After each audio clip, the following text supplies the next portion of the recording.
Hey there, welcome to a cozy crime story. Tonight we are diving into 3 hours of gripping true crime. Real stories of mysteries, betrayal, and cold-blooded crime, all set against the soothing backdrop of rain. It's the perfect blend of calm and unsettling. If these cases draw you in, tap that like button, share with your fellow true crime lovers, and subscribe to join our curious community. I'm always wondering, where are you tuning in from, and what time is it for you right now? Drop it in the comments below. Now, settle in, and let's dig into the darkness. He trusted her with his heart, but she served him death in a cup. The steam rose softly from the porcelain mug, curling through the air like a final whisper. Darian Holt sat at the oak kitchen table, his fingers resting lazily around the handle. Across from him stood Celine, her eyes gentle, her smile quiet and practiced. It was morning, or at least it looked like one. Sunlight spilling across their tiled floor, birds trilling outside. To anyone else, this was an ordinary day. But for Darian, this would become the day he died. She leaned against the counter, watching him lift the cup to his lips. The coffee was sweetened just the way he liked. 2 sugars, a touch of vanilla, and love, or so he thought. For a brief moment, as their eyes met, something unspoken passed between them. A faint hesitation, a tremor that almost reached her hand. But she swallowed it down, just as he swallowed that first fatal sip. He didn't taste anything wrong. That's how betrayal works. It tastes like normalcy. Seconds later, he coughed lightly, brushed his throat, thinking it was nothing. By the third cough, his vision blurred. The mug slipped from his hand, shattering on the floor. Celine gasped, rushing toward him, not to save him, but to perform. Her cries filled the room, a rehearsed panic echoing through their home. Darian tried to speak, but his words came out as a broken hum. The world dimmed, his heartbeat drumming in his ears like fading thunder.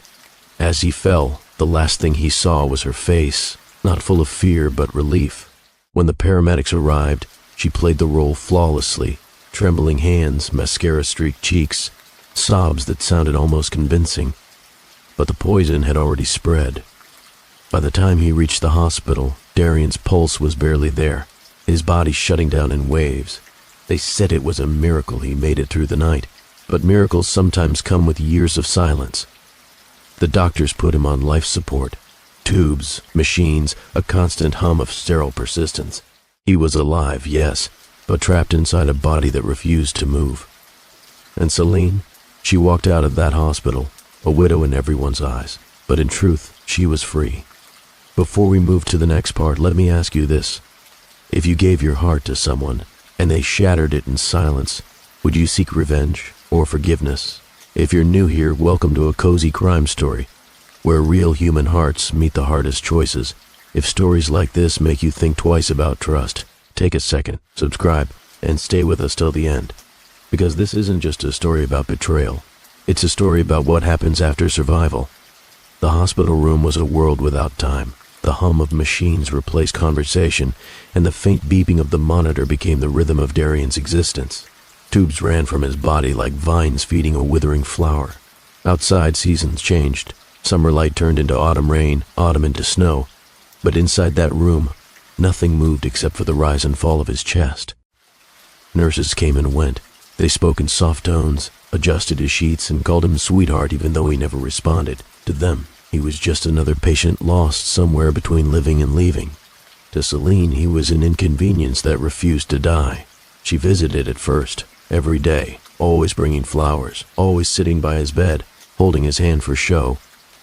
But the nurses noticed how she never spoke to him, never whispered words of love or regret. She only stared, long cold stares that lingered just a moment too long before she'd leave with a smile that never reached her eyes. Weeks turned to months. Her visits slowed. Soon she came only on Sundays, then stopped altogether. The hospital staff thought grief had taken its toll, but grief was never what drove her. Freedom was. Darian's parents, heartbroken, sat by his side every evening. His mother read him stories, hoping her voice might pull him from wherever he was. His father cleaned his hands with gentle care, whispering prayers that no one else could hear. They still believed he could wake up. The doctors didn't share their hope. Yet somewhere deep within Darian, beneath the silence, beneath the stillness, his mind still flickered like a candle fighting wind. He could hear everything. He could feel the touch of his mother's hands, the cold kiss of the hospital air, the sound of Celine's heels as she walked away for the last time. He was trapped inside himself, screaming silently, unheard. He remembered the taste of that final cup, the faint sweetness, the trusting smile, the way she leaned close and whispered, "You'll always be mine." That line played on repeat in his mind, over and over, until it became both a curse and a vow. A year passed, then 2. Friends faded. His parents grew older. The world moved on. But the hatred, slow, quiet, molten, built inside him.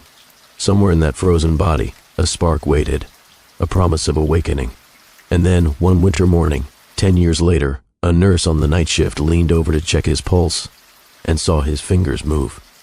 The human will to survive is mysterious, but the human will to make things right, that's unstoppable.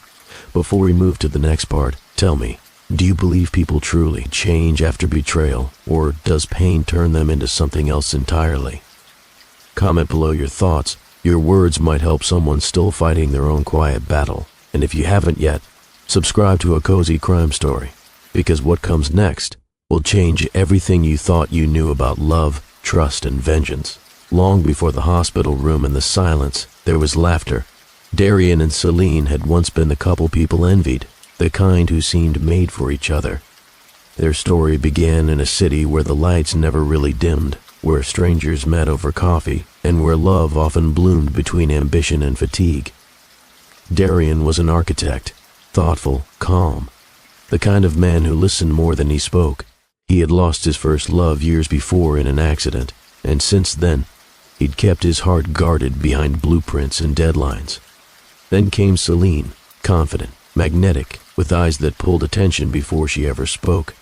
She worked in real estate, always dressed in colors that demanded notice. When she entered a room, she brought her own weather. Their meeting wasn't dramatic, just an ordinary business gathering where she sold the dream homes he designed. But from the start, Celine made him feel seen. She laughed at his dry humor, brushed her hand against his arm when she talked, and told him she admired his mind. For a man who'd spent years living quietly in memory, her attention felt like sunlight after winter. Within months, their friendship deepened into something warm and easy. They shared dinners that stretched into midnight, long drives without destinations, soft conversations about fears they never voiced to anyone else. She told him she'd been hurt before, betrayed, she said, and didn't believe in forever. He promised her she could. By the time he realized how completely she'd filled his world, it was too late to step back.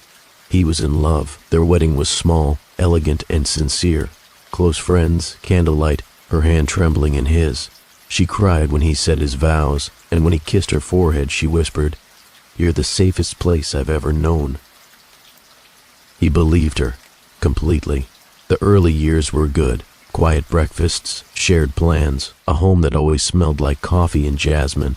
She encouraged his career, attended every event, and kept her smile fixed on him whenever others looked. People called them perfect, but what no one saw was how perfectly she studied him, learning his habits, his weaknesses, his devotion. Celine wasn't the kind of woman who loved softly. Her love was consuming, affectionate one moment, sharp the next. She wanted all of him, all the time. When he stayed late at work, she'd call 10 times saying she missed him. When he gave attention to others, she'd grow quiet and cold. It wasn't anger, she said. It was love. And Darian believed that too, because when she smiled again, the world felt right. It's strange how love blinds even the clearest mind. He saw the jealousy, the manipulation, the charm that turned into control, yet he mistook it for passion. That's how most heartbreak begins, with someone too kind to see the difference. He told her once, "You're the best thing that ever happened to me." She smiled, tracing a finger down his chest. "I know," she said softly. "And don't you ever forget that." Before long, the warmth between them started cooling into something fragile. Arguments began, small at first. Finances, his late nights, her sudden secrecy. But every fight ended with tears, apologies, and promises to start again. What he didn't know was that while he was trying to fix their love, she was preparing to end it. What would you have done if you saw the signs? The possessiveness disguised as love, the charm that felt just a little too practiced? Comment below. Because sometimes the people who say they'd never hurt us are the ones who know exactly how to. It happened on a Thursday evening, ordinary in every way except for what it became. The air was calm, the house clean, the scent of dinner filling the kitchen. Darian had just returned from work, exhausted but content. He loved coming home to Celine, the sound of her voice, the warmth of her smile. But that night, something about her was different. She greeted him with a kiss, light and deliberate, her perfume lingering a little longer than usual. "You've been working too hard," she said softly, handing him his favorite drink, a glass of warm tea with honey. Her eyes followed him as he drank. She smiled when he said it tasted perfect. And it did, until the room began to sway. Minutes later, the dizziness came. His breath shortened, his vision blurred. He dropped the cup, shattering glass and tea across the floor. "Celine." His voice trembled. "What's happening?" She knelt beside him, holding his face between her palms. Her expression was unreadable, calm, almost tender. "You'll be fine," she whispered. "You just need a rest." He tried to stand, but his body refused. The world tilted, sound stretched. His heart pounded like it was trying to escape his chest. Then, nothing. When he woke, he couldn't move. The world was white, humming, distant. Tubes, machines, muffled voices, all blending into the dull rhythm of survival. His body was alive, but he was somewhere between dreaming and remembering. He'd been poisoned by the woman who had once sworn she couldn't live without him. Celine told everyone it was an accident, a bad reaction, a tragic mistake. She cried during the interviews, spoke softly at the hospital, and visited often enough for people to believe her. But weeks turned into months, and Darian never woke. And slowly, her visits stopped. In that sterile silence, 10 years passed. They called it a miracle when his eyes opened again. Machines beeped faster. Nurses shouted. Light burned his vision. He gasped, his throat raw, every muscle weak from years of stillness. Where is she?" he whispered. The nurse froze. "Celine?" Her expression said everything before she spoke. "She's gone. Gone. Not missing, not forgotten. Gone as in living somewhere else, under a new name, with someone new. A young man she'd met years after Darian fell into his endless sleep. As the truth unfolded, the pain returned sharper than ever. His bank accounts had been emptied, his home sold. She had drained everything, money, reputation, dignity, and moved on. But that wasn't the part that hurt most. It was realizing that while he slept, she'd built a life on the pieces of his. He should have died that night. He didn't. And sometimes survival becomes its own kind of vengeance. Welcome to a cozy crime story, where truth meets consequence and love doesn't always mean safety. If you're new here, subscribe and stay, because stories like this aren't just about betrayal, but about how people find their way back from it. Do you believe betrayal deserves revenge or forgiveness? Tell me in the comments. Your answer might reveal what kind of heart you truly have.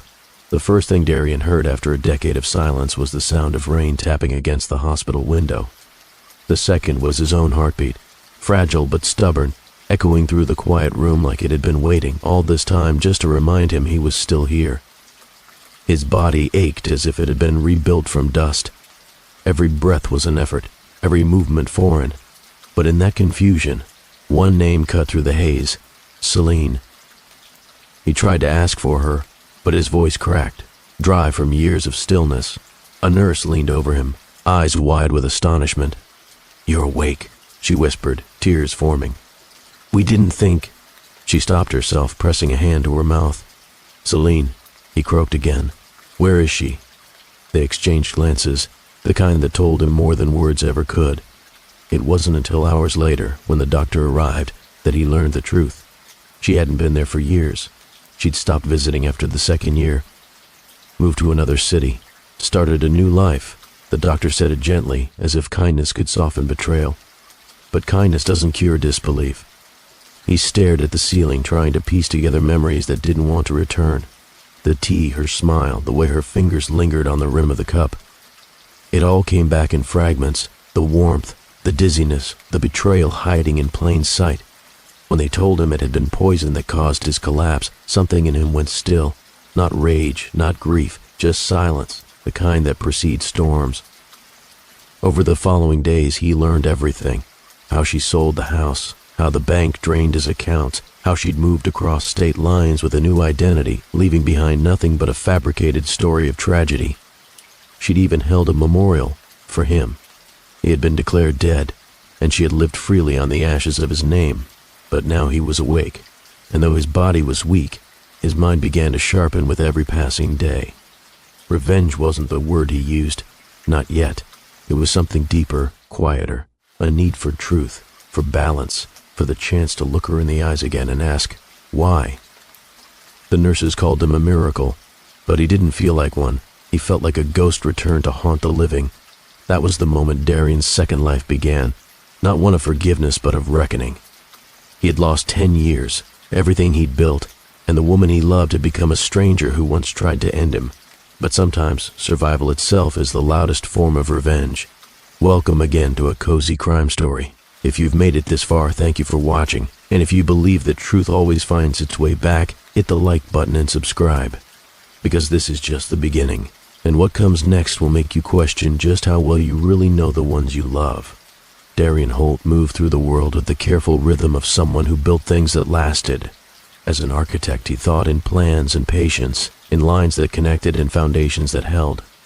He had a temperate manner, an easy laugh, and a way of listening that made people believe they mattered. He kept a small garden by his porch, repaired things himself, and liked a good book with his morning coffee. Celine was the opposite in ways that made it feel right. She wore color like punctuation and lived as if life were a series of lively gatherings. She worked in residential sales, knew the best restaurants in town, and had a laugh that made other people laugh too. Where Darian sketched quiet rooms, Celine filled them with light, candles, linens, music that lingered after she left. They met at an opening for a new civic center he had designed. She toured the space for a listing. He came to see how the final details had landed. Their conversation started with architecture and ended somewhere warmer. She admired his eye. He admired her clarity. Within weeks, what began as easy conversation folded into companionship.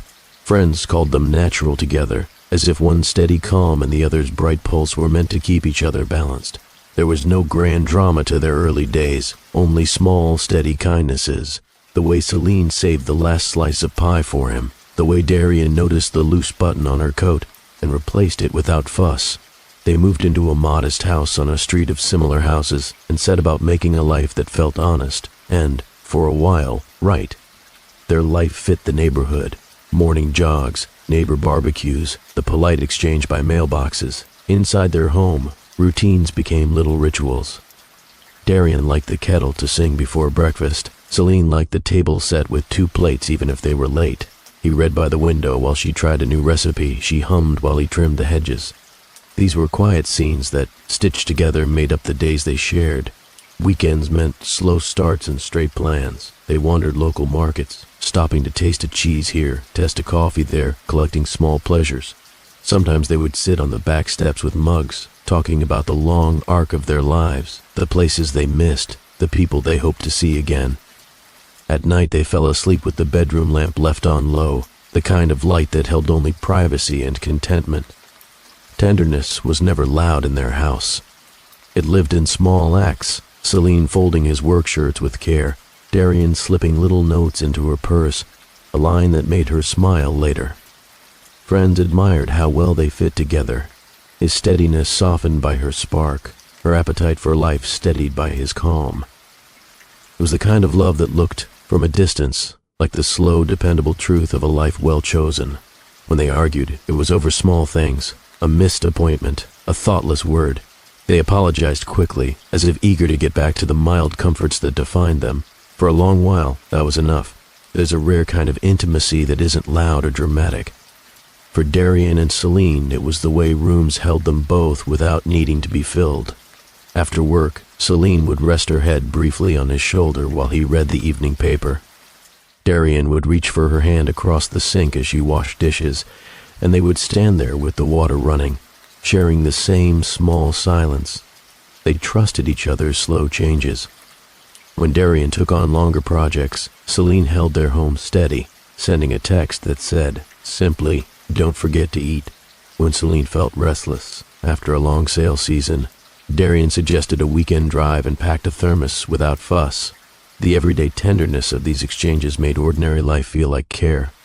To outsiders, they were comfort embodied. Two people who had chosen one another and seemed content in that choice. To each other, they were the place you returned to after seeing the world. A shelter of quiet, where confession and laughter had equal weight. Their friends commented on how complete they seemed together, how their rhythms matched, and how they gave one another the unmistakable gift of being recognized and accepted. This kind of closeness masked most problems because it disguised needs as habits. It taught them to take the other's presence for granted, to rely on the assumption that steadiness would always be there. If there was a fault line, it began not with shouting but with a small drift. Celine's appetite for novelty grew like an undercurrent she didn't announce. Invitations arrived more often, her schedule filled with networking evenings and charity galas. She returned from a night out with a new dress or a new social contact, and told him the stories like one would tell of a show seen earlier, bright, enticing, and slightly distant. Darian noticed the changes in the way she softened when friends praised her, or when new opportunities promised travel. He tried to match her tempo with kindness, thinking steadiness would be enough to hold them. His devotion was sincere. He believed love should be shelter, not a contest. He reassured her when she sniffed at their modest life and suggested small escapes, a weekend by the lake, a dinner at a new bistro. He thought that comfort and listening could pull her back, but need has shapes that kindness doesn't always fill. Celine's restlessness was not always about a lack of affection. Sometimes it felt like an appetite for admiration, an urge to be wanted in different ways. He misread it as longing for adventure rather than a hunger for different status. The first late-night text he saw, a name he didn't recognize, felt like a pinprick. He put the phone down, convinced himself it was nothing, because his love was patient and his fear of confrontation larger than his fear of loss. Small evasions multiplied into small silences. The easy rhythm of their life lost a beat now and then, and Darian mistook those missing notes for temporary drift, not a sign of something deeper. Their home still held warmth, yet underneath it, a tension moved like a quiet weather pattern, predictable but growing in reach. The differences between them, once complementary, now pressed against the fabric of their days. He wanted permanence. She, increasingly, wanted attention. He built steadiness into their lives. She measured her worth against applause. Arguments that once dissolved into easy apologies now left small residue. A comment about time spent at his office became, later, a silence by the dinner table. A missed call from her at 2 a.m. brought a tightness he could not laugh away. Their small rituals, shared coffee, the folded note, remained, but they acquired a new fragility as if someone had begun to test each joint for weakness. Yet even as distance grew, the tenderness that had once defined them showed up in unexpected places. Darian still left notes that made her laugh. Celine still noticed the exact way he liked his toast. They performed normalcy for each other and for their friends, and in private, both clung to the idea that love could heal the uneven edges. That belief is powerful. It can keep two people together through hardship, and it can blind one of them to the slow gathering of real danger. Darian's devotion made him reluctant to pry too deeply. Celine's restlessness made her careful about what she revealed. Between devotion and desire, a quiet fault line widened, and neither seemed willing to call it by name. Celine once loved the safety Darian offered, the dependable schedule, the quiet meals, the shared laughter that came without effort. But stability has a way of hardening into stillness when someone craves motion. For Celine, that stillness began to feel like a cage she built with her own hands. She told herself she wasn't unhappy, just underwhelmed. Darian's constancy, which once felt protective, now seemed predictable. Each morning unfolded the same: the scent of his coffee, the sound of his newspaper folding, the familiar goodbye kiss before he left for the office. It was tenderness without surprise, security without spark. Her career was steady too, but she wanted more than the same listings, the same commission checks, the same suburban conversations about garden soil and property taxes. The hunger for recognition, the kind that turned heads and whispered approval, grew until she began to resent the very man who'd given her peace. At first, her discontent appeared harmless. She joined more social events for networking, spending evenings at cocktail parties sponsored by developers and financiers. She told Darian these were work necessities, but deep down she relished the attention. The laughter, the compliments, the thrill of being seen as someone desired rather than simply loved. Her friends noticed the shift before Darian did. One evening, a colleague joked, "You're glowing lately. Someone's keeping you entertained?"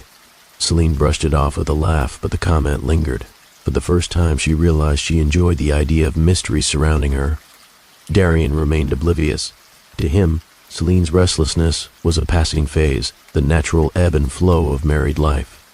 When she began staying out later, he assumed she was chasing professional growth. When she dressed sharper, he told her she looked stunning and meant it sincerely. But something inside Celine hardened against his easy faith. She began to wonder whether his love was complacency in disguise, if maybe he loved her as a habit, not as a choice renewed. The thought frightened her, yet it also justified her slow withdrawal. Her ambition became the justification for everything that followed.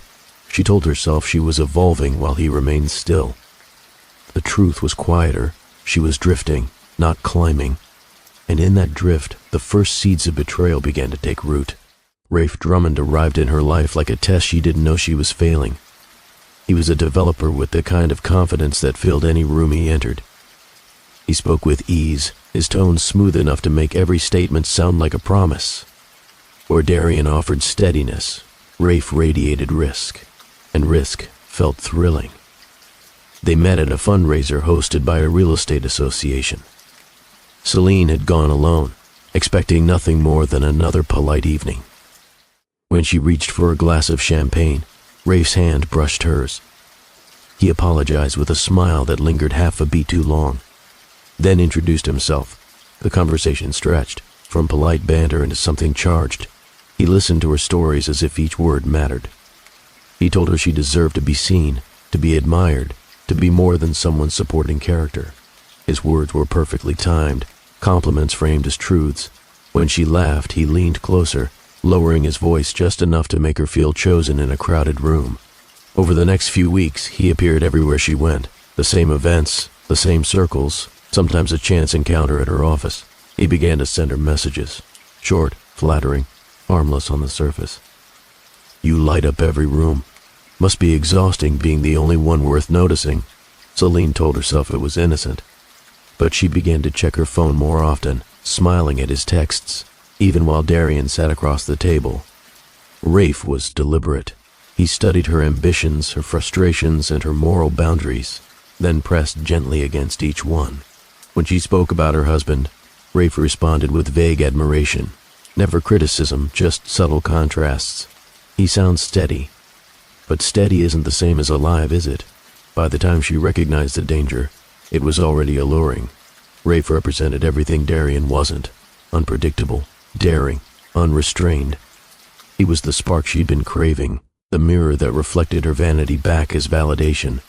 The deception began not with lies, but with half-truths. Celine told herself that attention wasn't betrayal, that admiration wasn't infidelity, that wanting to feel alive didn't make her cruel. And yet each message she sent Rafe pulled her further from the home she once shared with the man who trusted her completely. Rafe knew how to blur lines. He didn't push too hard at first. He let her come to him. Every compliment arrived with just enough restraint to appear sincere, every gesture designed to make her believe she was in control. They began to meet for lunches under the guise of business. He'd slide his hand briefly over hers as they laughed, then withdraw, as if reminding her that he could touch her world without claiming it.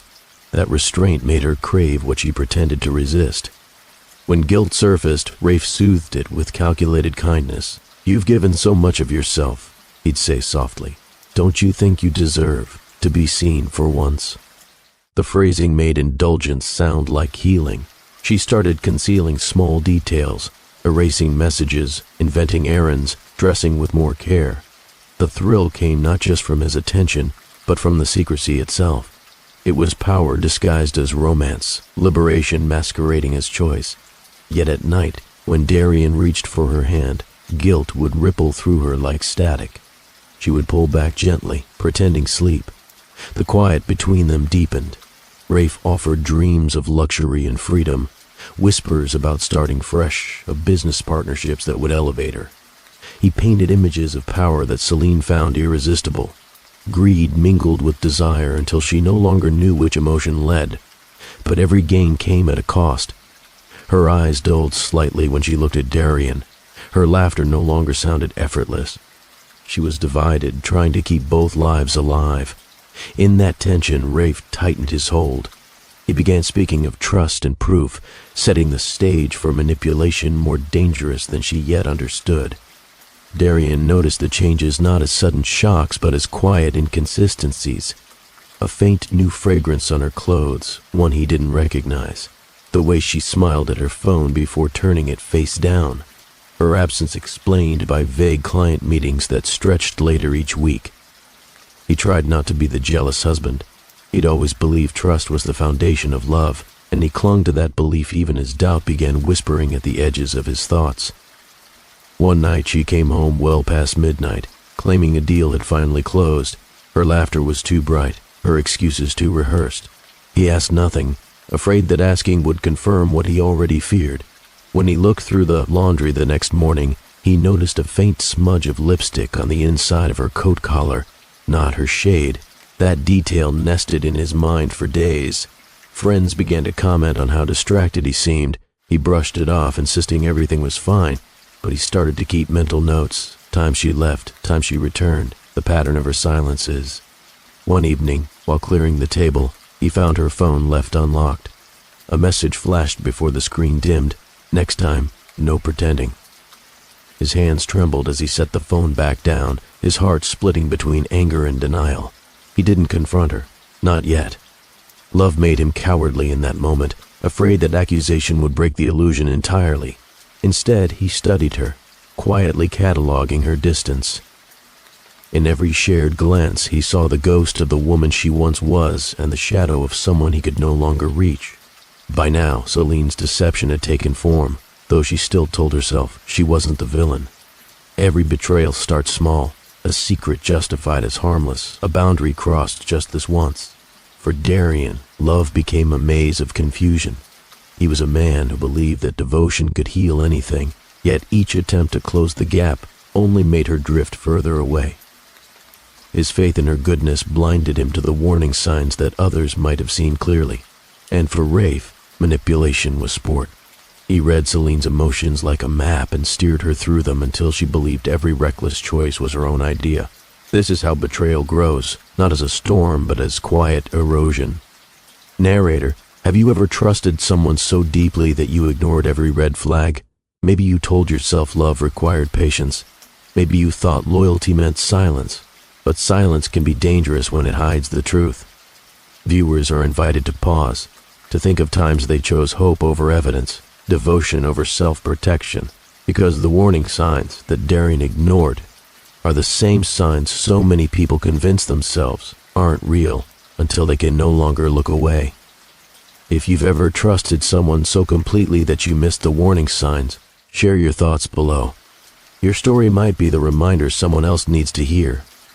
As the screen fades, tension lingers. Darian's world hasn't yet collapsed, but the foundation has begun to crack, and every choice that follows will come from this moment of quiet disbelief. The sun had barely risen when Celine stirred from her sleep. The house was quiet, the kind of stillness that allows every breath, every footstep to echo. She moved with deliberate calm, tying her robe around her waist and walking toward the kitchen. The morning held a tension she hid behind practiced composure. Her thoughts flickered between excitement and fear. This was the culmination of months of planning, yet a small part of her recoiled at the enormity of what she intended. She took a deep breath, smoothing her hair, adjusting the scarf around her neck, small gestures of normalcy masking a storm beneath. Darian, still groggy from sleep, shuffled into the kitchen. He greeted her with his usual warmth, unaware of the deception in the air. His smile was gentle, oblivious. To him, the day was just another ordinary morning. To her, it was a moment suspended between life and ruin. Celine's hands trembled slightly, though she quickly disguised it. Every step of her preparation, the coffee she brewed, the way she set the table, the careful arrangement of his favorite mug, was measured. Each movement reinforced her illusion of serenity while hiding the calculated intent beneath. She glanced at Darian, noting the vulnerability in his posture, the way his hair fell across his forehead. He trusted her completely, his guard entirely down. That trust, fragile and radiant, made the act she was about to commit both easier and infinitely heavier. By the time she placed the cup of coffee in front of him, her face was a mask of calm composure. She smiled softly, her eyes betraying none of the storm inside. She whispered words of endearment, pet names, small flattery, and watched him respond with a contented sigh. In that quiet moment, she believed she was in control. And yet, even as the coffee steamed gently between them, a small tremor of doubt whispered, ignored but present, as though reality was pressing against her carefully constructed calm. Darian sat down, rubbing his eyes and stretching his arms. The morning sunlight filtered through the blinds, casting warm lines across the table. He reached instinctively for her hand, the simple gesture filled with years of affection. Celine allowed him the contact, but her smile remained flawless, rehearsed. Her eyes betrayed nothing. Every nod, every touch of his hand was calculated to seem natural. She had perfected this mask over weeks, anticipating the exact moment when trust would meet betrayal. Darian poured cream into his coffee, chatting about mundane topics, the neighbor's dog, a work email he'd received, plans for the weekend. Celine responded with light laughter and gentle curiosity, listening closely while hiding the weight of her intentions. Her mind wandered through the steps she'd meticulously outlined. One careful motion to stir, one slight tilt of the cup, and everything would align with the plan she had envisioned countless times. Yet she measured her timing, aware that any hesitation could unravel the illusion. Darian leaned back, unaware, sipping the coffee she had prepared with precision. She watched his expressions, memorizing the small details, the way his eyes squinted slightly in morning light, the subtle crease forming on his brow when he pondered a thought. To him, the scene was ordinary, warm, intimate. To her, it was a stage, and the performance required perfection. Each smile she offered, each word of sweetness, was both a mask and a weapon, a chilling contrast to the calm betrayal she carried in her hands. The aroma of freshly brewed coffee filled the room, mingling with the faint scent of toast and butter. Darian reached for his mug, unaware of the trace of poison now dissolved within the dark liquid. Celine's heart pounded behind a steady facade. She watched him lift the cup, the steam curling around his fingers, and for a fleeting moment, a pang of hesitation struck her. She clenched her jaw, masking it behind a gentle smile. The first sip passed without incident. Darian hummed softly, satisfied with the warmth of the drink. The seconds stretched, each one heavy with anticipation. Celine's hands were steady on the counter, her breath shallow, a quiet battle waging between thrill and guilt. The room seemed to contract, the morning sun filtering differently through the blinds, the ticking of the clock amplified. Every small sound, the clink of the mug against the saucer, the rustle of a newspaper page, was magnified. She spoke softly, asking about his plans for the day, the corners of her lips lifted just enough to convey care. Darian responded with ease, unaware of the lethal calm in the hands of the woman he loved. Celine sipped her own coffee, careful to maintain composure. She reminded herself that the act, as calculated as it was, would secure freedom, opportunity, and validation. Her mind raced, with images of consequences she had rationalized away. Hospital chaos, investigation, the perfect grief performance. Darian coughed, small at first, then with growing force. He clutched the edge of the table, his eyes widening in confusion. "Celine, something's wrong," he gasped, voice trembling. Celine remained poised, offering him a hand, feigning concern. "Sit down, darling. You'll be fine," she whispered, her tone measured calm. Her mind raced as the room dissolved into a blur, his uneven breaths, the sudden sweat on his forehead, the staggering heartbeat that echoed in her ears. He fell against the chair, gripping it, panic beginning to rise in his eyes. She knelt beside him, holding his arm as if to steady him, whispering comforting words. Each movement was choreographed to avoid suspicion. By the time the first pang of fear hit her own chest, paramedics were on the way. Her calm facade remained intact, but the storm within threatened to crack it. Paramedics arrived, lifting Darian onto a stretcher. Celine followed, a carefully constructed mask of grief on her face. At the hospital, she stayed close, murmuring his name, dabbing his forehead, maintaining the illusion of worry. Police questions followed. Neighbors, the paramedics, the doctor on duty. Celine offered each account with precise emotion: panic, fear, love. She gave just enough detail to seem cooperative but avoided any trace of her role. The hospital room buzzed with urgency. Machines beeped, nurses called out instructions, doctors discussed dosages and procedures. Celine's hand remained folded in front of her, a perfect picture of sorrow and devotion. Through it all, she told herself the lie she needed to survive the morning, that by performing grief convincingly, she would have control over the narrative. As Darian was stabilized, barely conscious, Celine leaned close, whispering words meant for his ears alone. "I'll be here when you wake. Always." Her voice was soft, tender, yet hollow with intention. She touched his forehead lightly, lingering as if savoring the moment. By the time she stepped back, she believed she had written the ending she desired. She had orchestrated it flawlessly, or so she thought.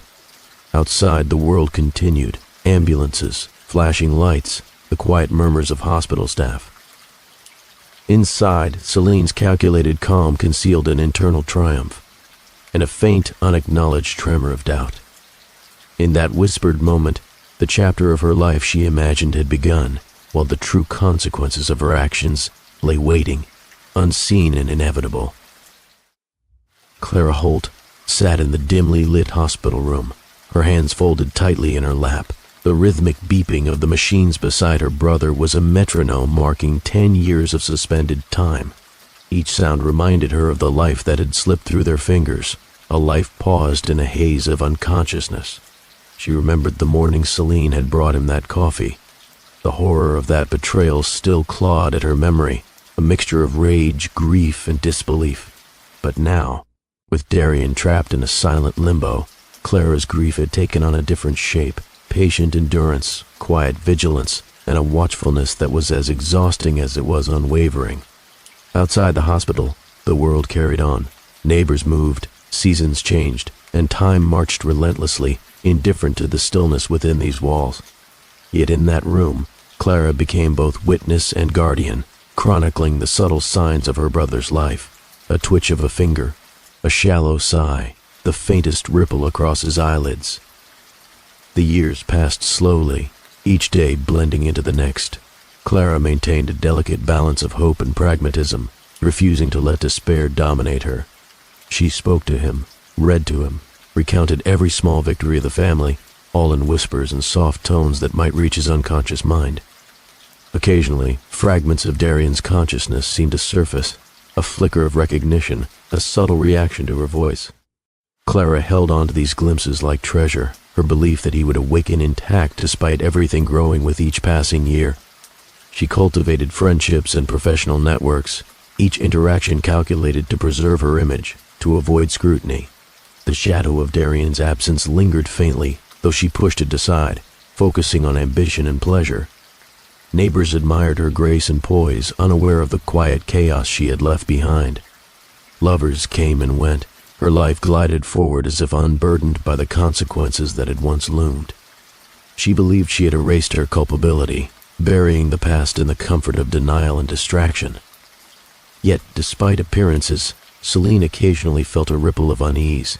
A chance mention of Darian's name, a memory triggered by an object, stirred something she refused to acknowledge. And in the quiet moments, the weight of a decade of silence bore down on her, unspoken but persistent. Within the confines of his mind, Darian drifted through fragments of memory: the taste of coffee, the softness of Celine's hand, the laughter that had once filled the kitchen. All existed as fractured, haunting images. Dreams blurred with reality. Time had no linear order. He relived moments of warmth and love, but shadows of betrayal pierced them. Faces blurred, conversations twisted, and yet the emotional intensity never dulled. Each memory was a spark, a whisper that refused to be silenced. Sometimes, in the depth of unconsciousness, he recoiled from the sweetness of intimacy. He sensed deception in the echo of a smile, betrayal in the tone of a voice, though he could not yet place it. The fragments of these experiences formed a subtle map, guiding him slowly toward clarity. In this silent decade, his mind became a theater of reflection and subconscious processing. a crucible in which pain and love were intertwined, and the seeds of resilience quietly took root. The first stir was imperceptible, a flutter of an eyelid, a faint twitch of a finger. Nurses and Clara leaned in, barely daring to breathe. Then slowly, as if surfacing from an ocean of darkness, Darian's eyes opened. Confusion washed over him. The sterile white of the hospital room, the unfamiliar sounds of machinery, and the faint smell of disinfectant collided with his fragmented memories. Recognition emerged slowly, flickering with disbelief and a fragile spark of awareness. Clara's voice, trembling with relief, broke through the fog. "Darian, it's me. I've been here." His gaze lingered on her, searching for grounding, for truth. Questions filled his mind. How long? What had happened? Who could he trust? The world outside had continued without him. A decade passed, leaving him in limbo, a man suspended between past and present. As his body adjusted to movement, the memories of betrayal solidified, his heart remembering what his mind had not yet fully grasped. The hours after awakening were a tumult of emotion. Disbelief clashed with fragments of memory. Every familiar object seemed slightly altered, every sound slightly unfamiliar. Yet underneath the confusion, a flame of determination ignited. Darian recalled pieces of the morning that had changed everything. The coffee, the calm deception, the sudden collapse. His grief and rage mingled with clarity as he realized the depth of the betrayal, but instead of succumbing to despair, he allowed his pain to sharpen his focus. In that moment, he vowed not only to reclaim his life, but to confront the truth of what had been done. The decade of silence had ended, and the man who had been trapped between unconsciousness and memory was now awake, aware, and resolute. Every heartbeat became a reminder. The world had continued, but he had returned with purpose. What followed would not be fueled by blind vengeance alone, but by the careful orchestration of justice and self-preservation, guided by a decade of reflection and unbroken resolve.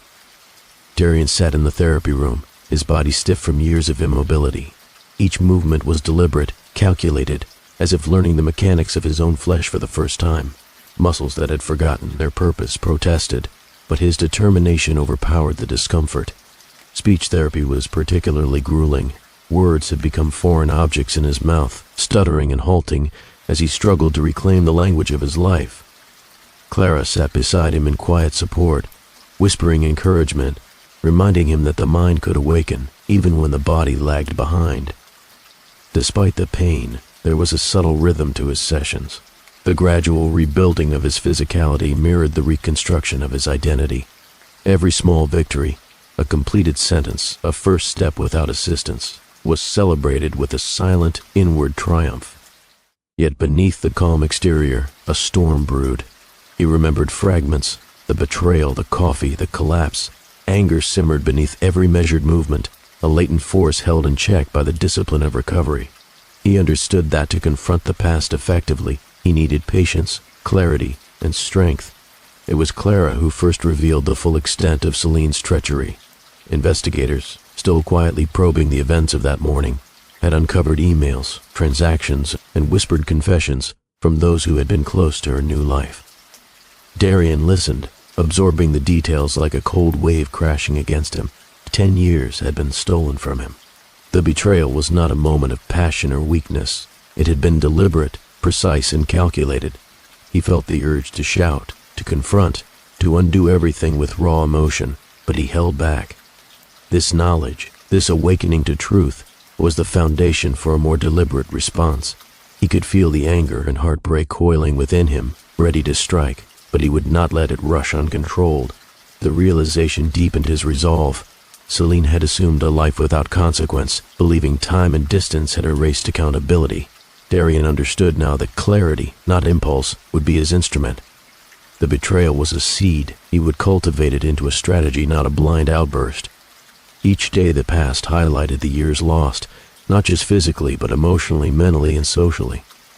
Friends had aged, memories had faded, and life had continued without him.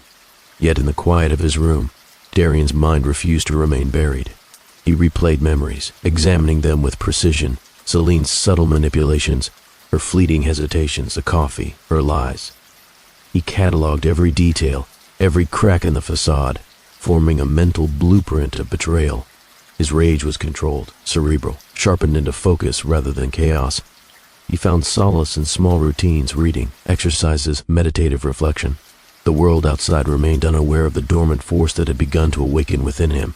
He did not allow bitterness to dominate. Instead, he channeled it into understanding how one's trust could be exploited and how justice could be approached with measured precision. Every step forward in recovery was a step toward reclamation, not only of his body and mind, but of the life Celine had sought to erase. He would not be a victim defined by absence, he would define his return. The final stage of his awakening was neither dramatic nor instantaneous. It was a slow coalescence of body, mind, and spirit. Anger transformed into resolve, grief into strategy, vulnerability into vigilance. Darian began planning, not with impulsive revenge, but with careful, ethical precision. He would confront Celine and ensure accountability, but not at the expense of his own principles. 10 years had taught him patience, endurance, and the subtle art of leveraging knowledge. Even in the quiet moments, he felt the simmering intensity of what had been taken from him. Yet, he understood the necessity of timing, of reflection, of deliberate action. Each session with therapists, each conversation with Clara, each memory pieced together formed the scaffolding of a plan grounded in morality as much as justice. By the end of this period, Darian was no longer merely recovering, he was emerging. The man who had been held in coma for a decade had returned with clarity, awareness, and a sense of purpose. Every breath was a reclamation, every movement a statement. The stage was set, and the world would soon witness the awakening not only of a body, but of a mind committed to justice and truth. Darian sat at his desk, a stack of legal textbooks and case files around him. The faint hum of his computer was a constant companion, a reminder of the world moving even as he retrained himself to move with it. For 10 years he had been still. Now, he had to learn the language of law, investigation, and accountability.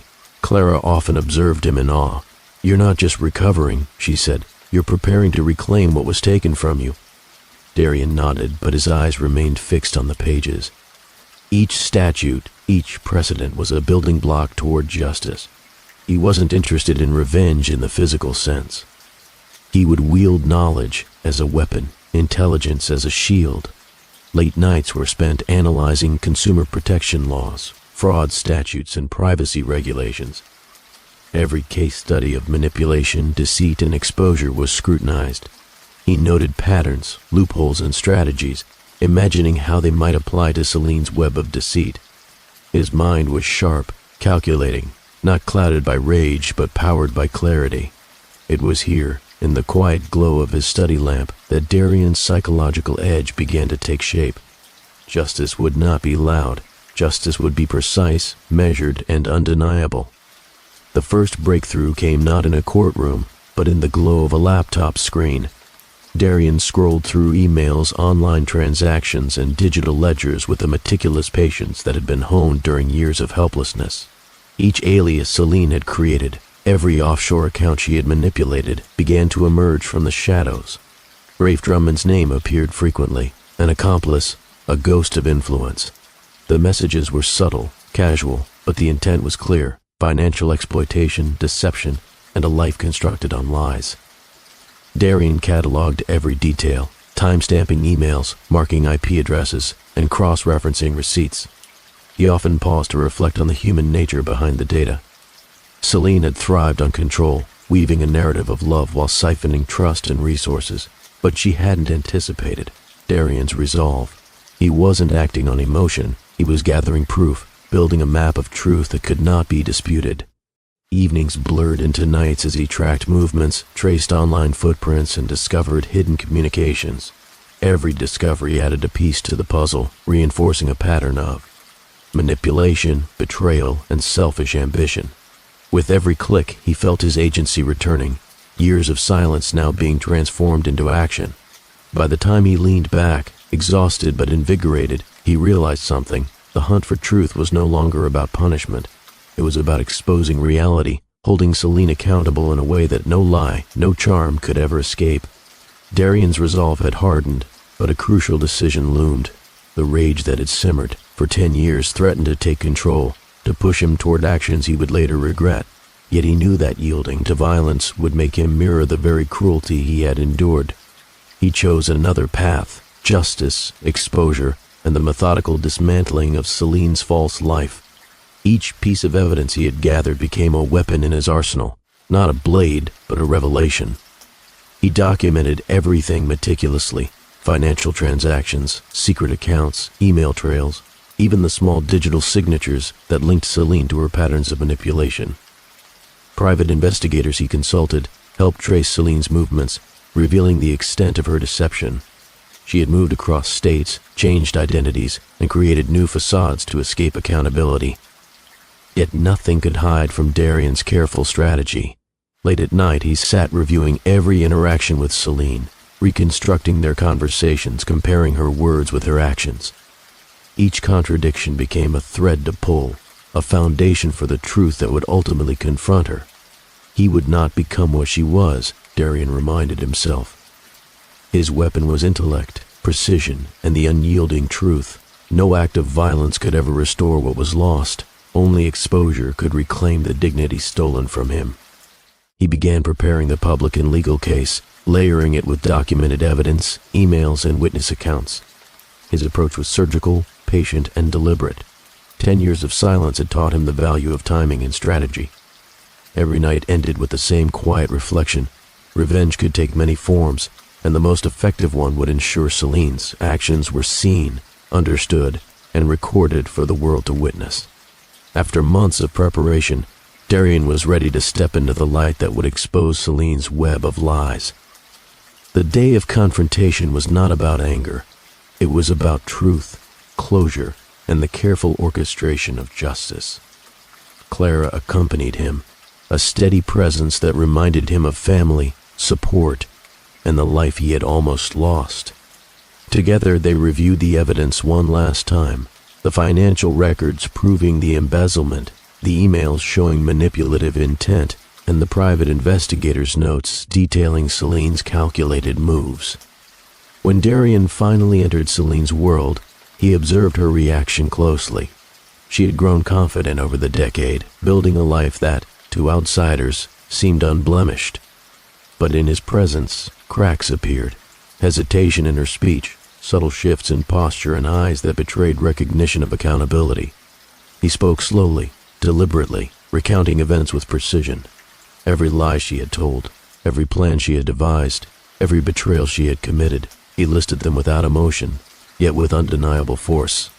Darian's calm delivered a heavier weight than rage could ever achieve. "Do you remember that morning?" he asked quietly. "Do you remember the promises you broke, the life you tried to end?" Celine's composure wavered. For the first time in years, she faced the full weight of her actions. She could not manipulate or charm her way out. The evidence was overwhelming, corroborated by witnesses, records, and time itself. The confrontation was both cathartic and harrowing. Darian felt anger, sorrow, and the echo of years lost, but he also sensed a quiet liberation. He had controlled his narrative, reclaimed his agency, and ensured that truth would prevail. Clara, observing silently, whispered a reminder. "This isn't just for you. It's for everyone who suffered because of her." By the end of the day, Celine was not merely confronted, her world had shifted. She could no longer hide behind her constructed life, and Darian had secured the justice that had once seemed impossible. Weeks after the confrontation, the legal system began its methodical work. Darian's meticulous documentation, paired with the investigative findings, made the case nearly impossible to dispute. Celine faced charges ranging from attempted murder to fraud, each piece of evidence layered to reveal the full scope of her deception. Courtroom scenes were tense and unyielding. Darian sat quietly, observing the process, his composure a stark contrast to Celine's growing anxiety. Witnesses testified, neighbors recounting unusual behaviors, former colleagues describing financial inconsistencies, and Clara detailing the emotional and physical toll Darian had endured. The judge, commanding and precise, highlighted the human cost of betrayal, the years stolen, the trust shattered, and the life nearly lost. Justice, the judge pronounced, is not vengeance. It is recognition of truth and accountability. Celine attempted to defend herself. relying on charm and fabricated explanations, but the mounting evidence left her arguments hollow.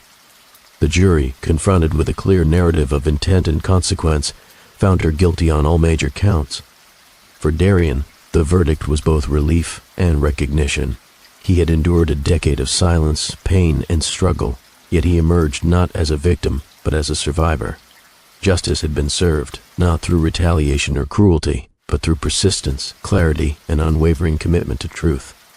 Outside the courthouse, Darian felt the quiet embrace of freedom, emotional and legal.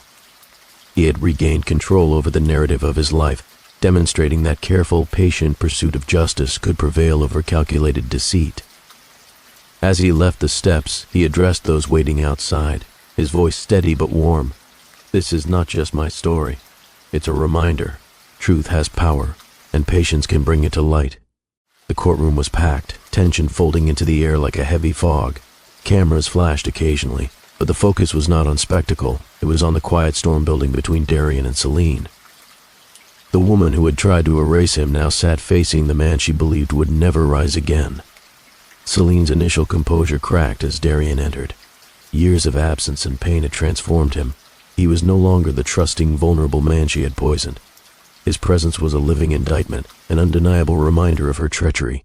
She shifted uncomfortably, the weight of her actions pressing down in a way she had never anticipated. The trial's proceedings were meticulous. Evidence unfolded one piece at a time. Financial records proving her calculated theft, emails exposing her manipulations, and Rafe Drummond's reluctant confession.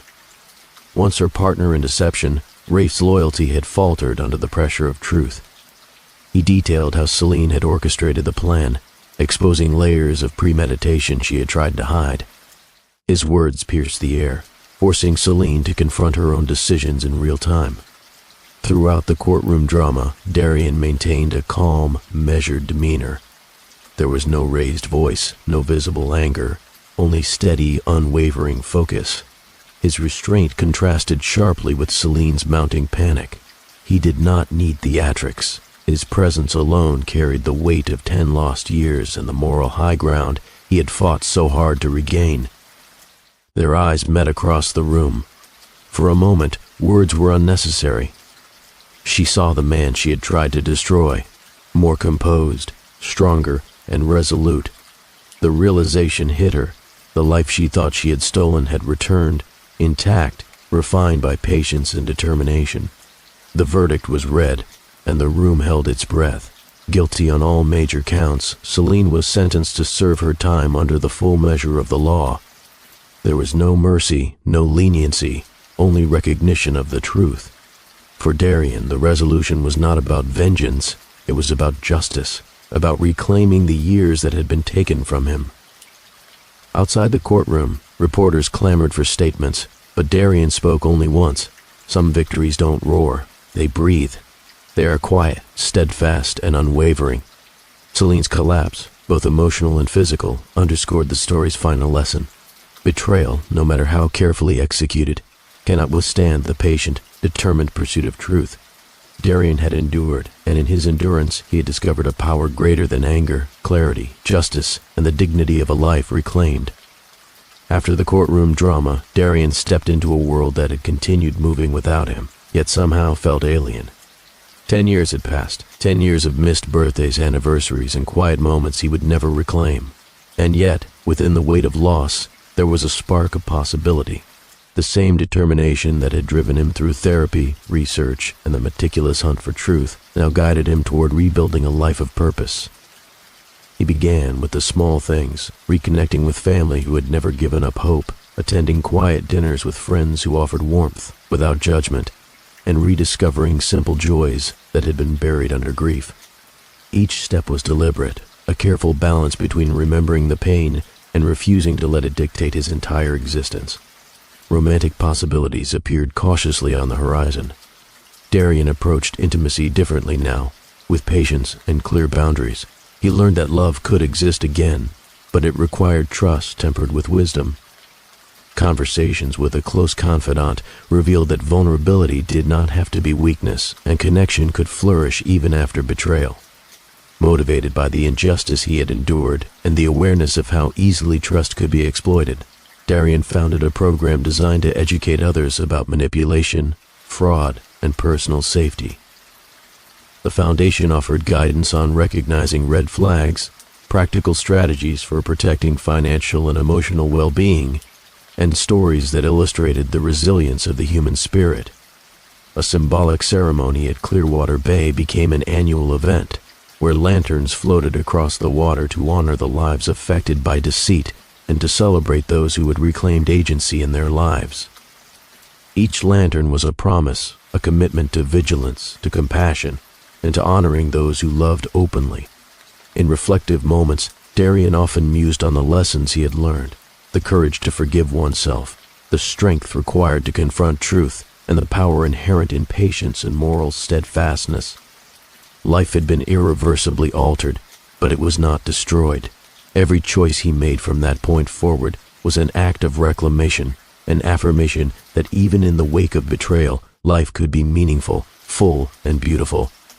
He shared his story openly, hoping others would learn from it, to cultivate awareness without surrendering hope, to seek love but demand accountability, and to remember that resilience is not a single act, but a series of deliberate, persistent choices. The narrative of his life had shifted from one of victimhood to one of purpose. Darian's journey became a reminder that while some people aim to destroy, others can rise stronger, transforming pain into guidance, sorrow into community, and betrayal into the foundation of enduring wisdom. If Darian's story touched you, like, share, and subscribe. Reach out to someone tonight and protect the heart you love.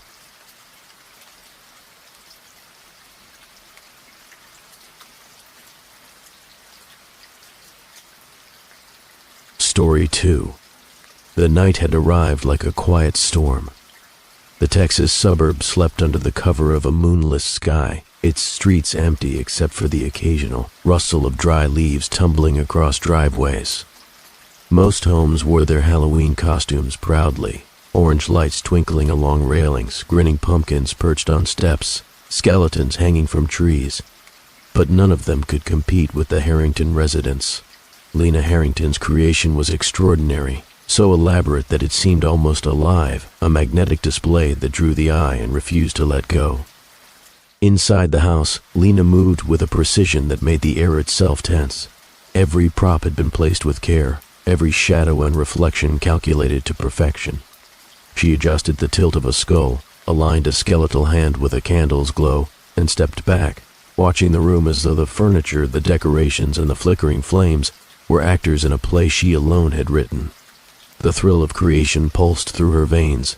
It was not mere decoration, it was a statement, a declaration of her brilliance, and a quiet reckoning for all who had ever overlooked her. Marvel Harrington, her husband, watched from the doorway, offering nothing but quiet support.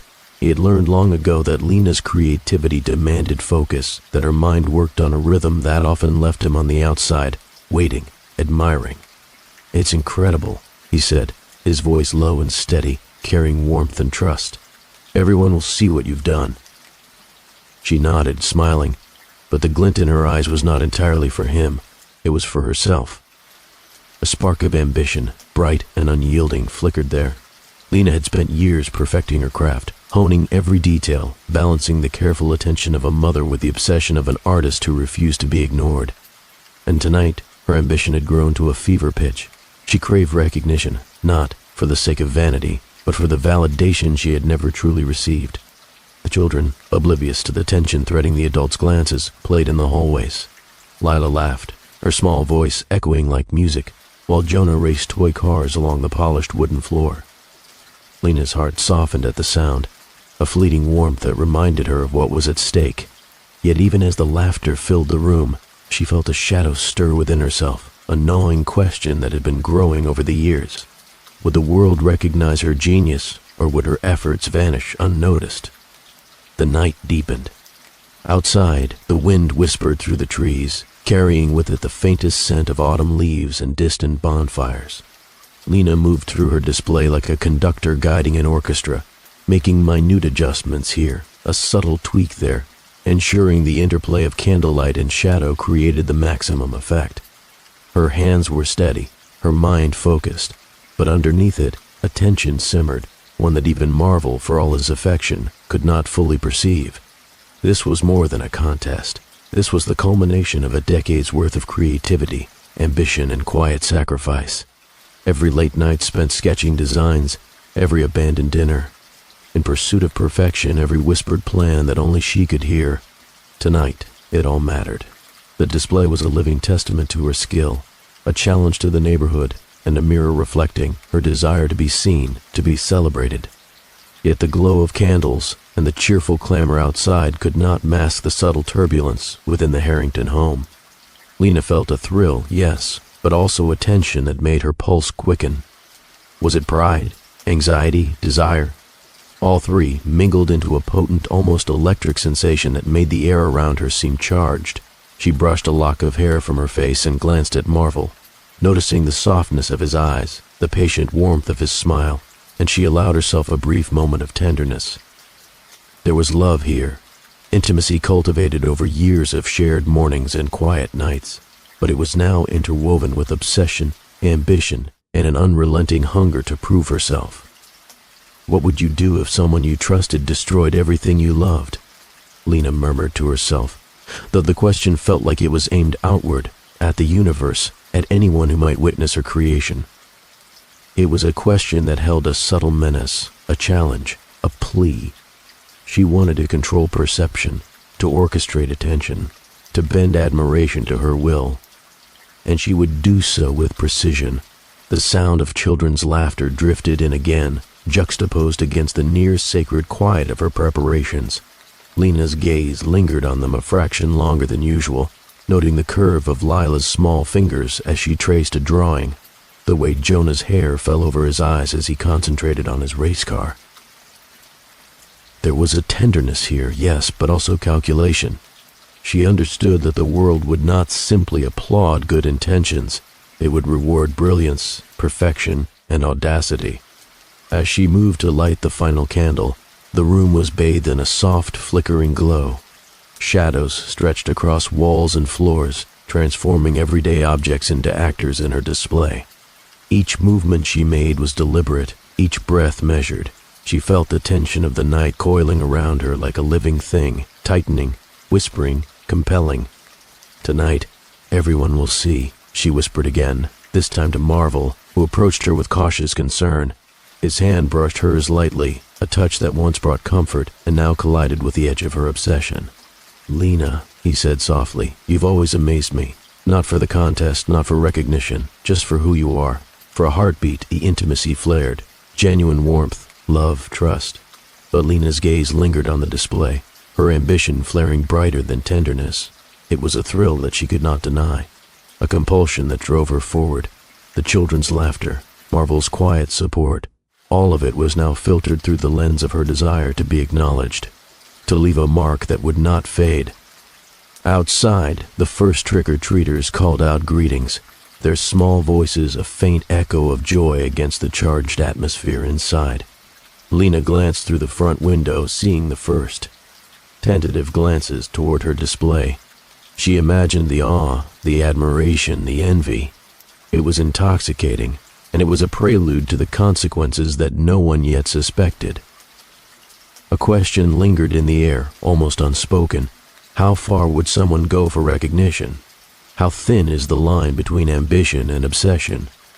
And what happens when the people you love most become part of the pursuit of your ultimate masterpiece? This night was meant to be ordinary, familiar, even joyful. Yet beneath the surface, tension wound tight, preparing to snap. A choice, a spark, a moment of irreversible consequence hung in the darkness, waiting. Lena Harrington, mother, artist, wife. Every layer of her identity was poised at a precipice. The stakes were unimaginable, and the cost would be greater than anyone could predict. The audience, reading or listening now, is drawn into the question, what would you do if the person who promised love, care, and loyalty allowed ambition to outweigh compassion? Could a desire to be seen override every bond, every moral anchor? Tonight you will witness the collision of creativity, obsession, and the human heart, a collision that would leave devastation in its wake. Before the house falls silent with tragedy, before the flames consume the ordinary and reveal the extraordinary, Lena's story begins here. She is a mother who loves, an artist who dreams, a woman whose ambition has already begun to tip the scales. And it is here, in this quiet, tension-filled night, that the tale of brilliance, obsession, love, and moral reckoning will take its first breath. If you enjoy stories where ambition, love, and moral choices collide, subscribe to A Cozy Crime Story and comment below. How far would you go to be recognized? Would you risk everything for perfection? Life at the Harrington household was, by most standards, ordinary, even idyllic. Yet beneath the gentle routines and the laughter of children, Lena's mind constantly danced between warmth and ambition. The mornings began long before sunrise. Lena's hands moved with precision in the kitchen, flipping pancakes, pouring orange juice, and brewing coffee with a rhythm honed over years of practice. Marvel often watched her from the doorway, a soft smile on his face, taking in the quiet strength in her movements. It was in these small moments, the hum of the coffee maker, the smell of butter melting on a pan, the gentle hum of a lullaby on the radio, that the depth of their bond was apparent. Marvel Harrington had fallen in love with Lena not merely for her beauty, though it was undeniable, but for the way she carried life in her presence. Her laughter, warm and unrestrained, could fill a room and make a dreary morning feel bright. Their love had blossomed gradually, nurtured through shared dreams, late-night conversations under dim streetlights, and weekends exploring the countryside just outside Austin. They were partners in every sense, companions in the quiet moments, collaborators in planning a household, and confidants in matters of the heart. Their children, Lila and Jonah, brought their own energy into the home. Lila, 10 years old, possessed the spark of curiosity that mirrored her mother's artistic temperament.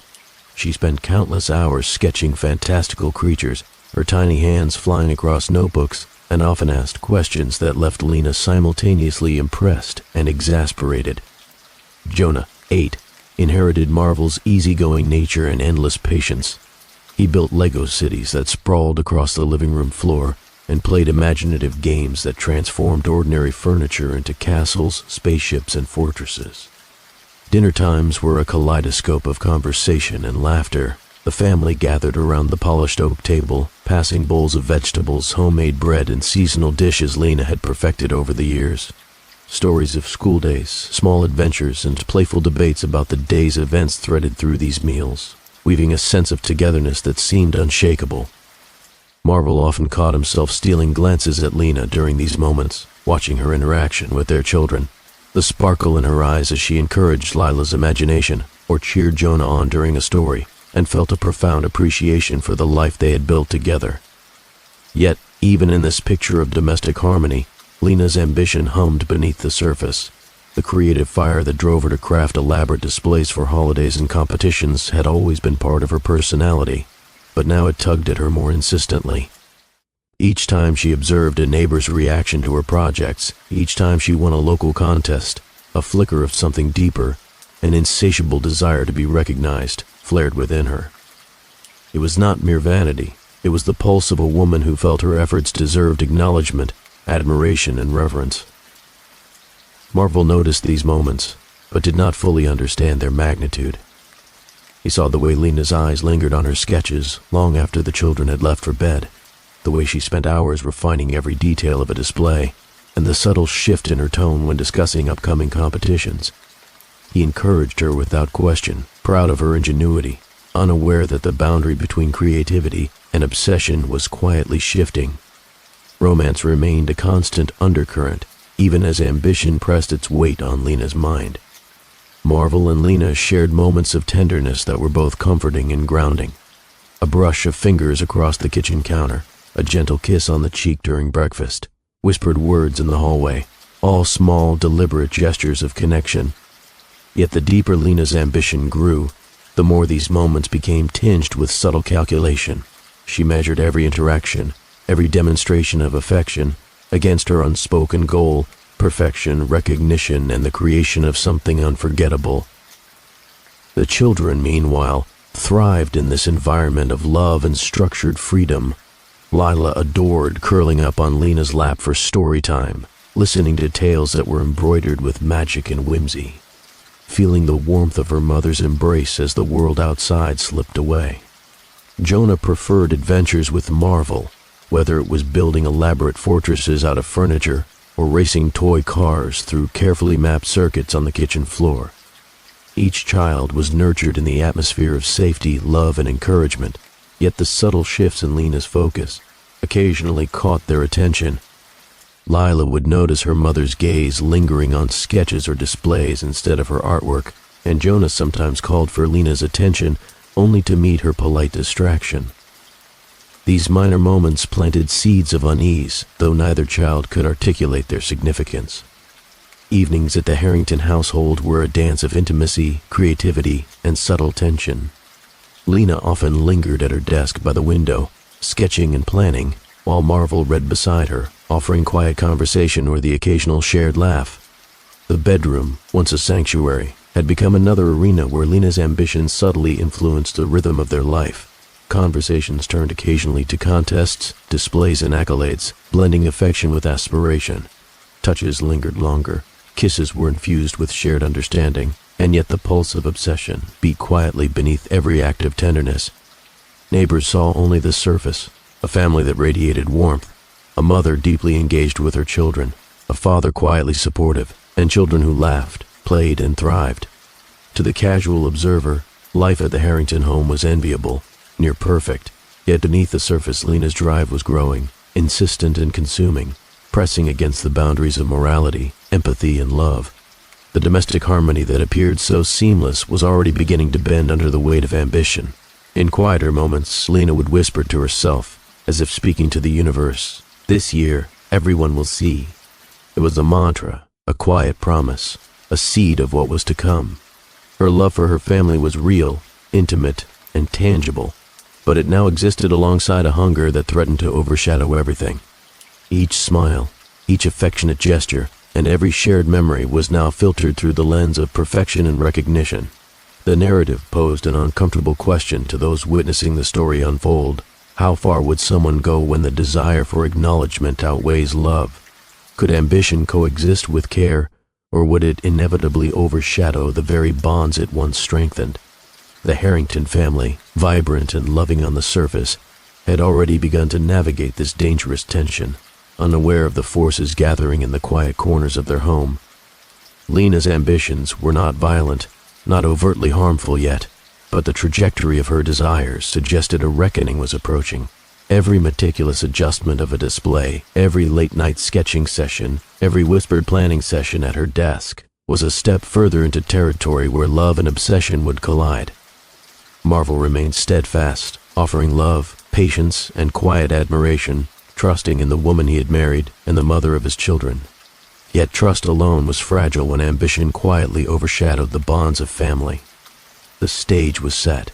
The warmth of shared mornings, playful evenings, and intimate gestures created a backdrop that amplified the suspense of what was to come. Lena Harrington, devoted mother and brilliant creator, was poised at the intersection of love, ambition, and the human cost of obsession. And in this delicate balance, the story began its slow, inexorable march toward consequence. If you can relate to balancing ambition with family life, subscribe to A Cozy Crime Story, like this video, and comment below. How far would you go to pursue a dream without losing the people you love? As the season shifted toward Halloween, the Harrington household became a place of preparation, anticipation, and subtle unrest. The children, Lila and Jonah, delighted in the ordinary thrills of the season, pumpkin carving, candy hunting, and whispered plans for costumes. But Lena's mind operated on a different plane. Her imagination had grown more intricate, more demanding, each idea more ambitious than the last. The displays she envisioned were no longer about fun.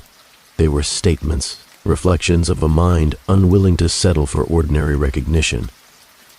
Lena's obsession began quietly, almost imperceptibly.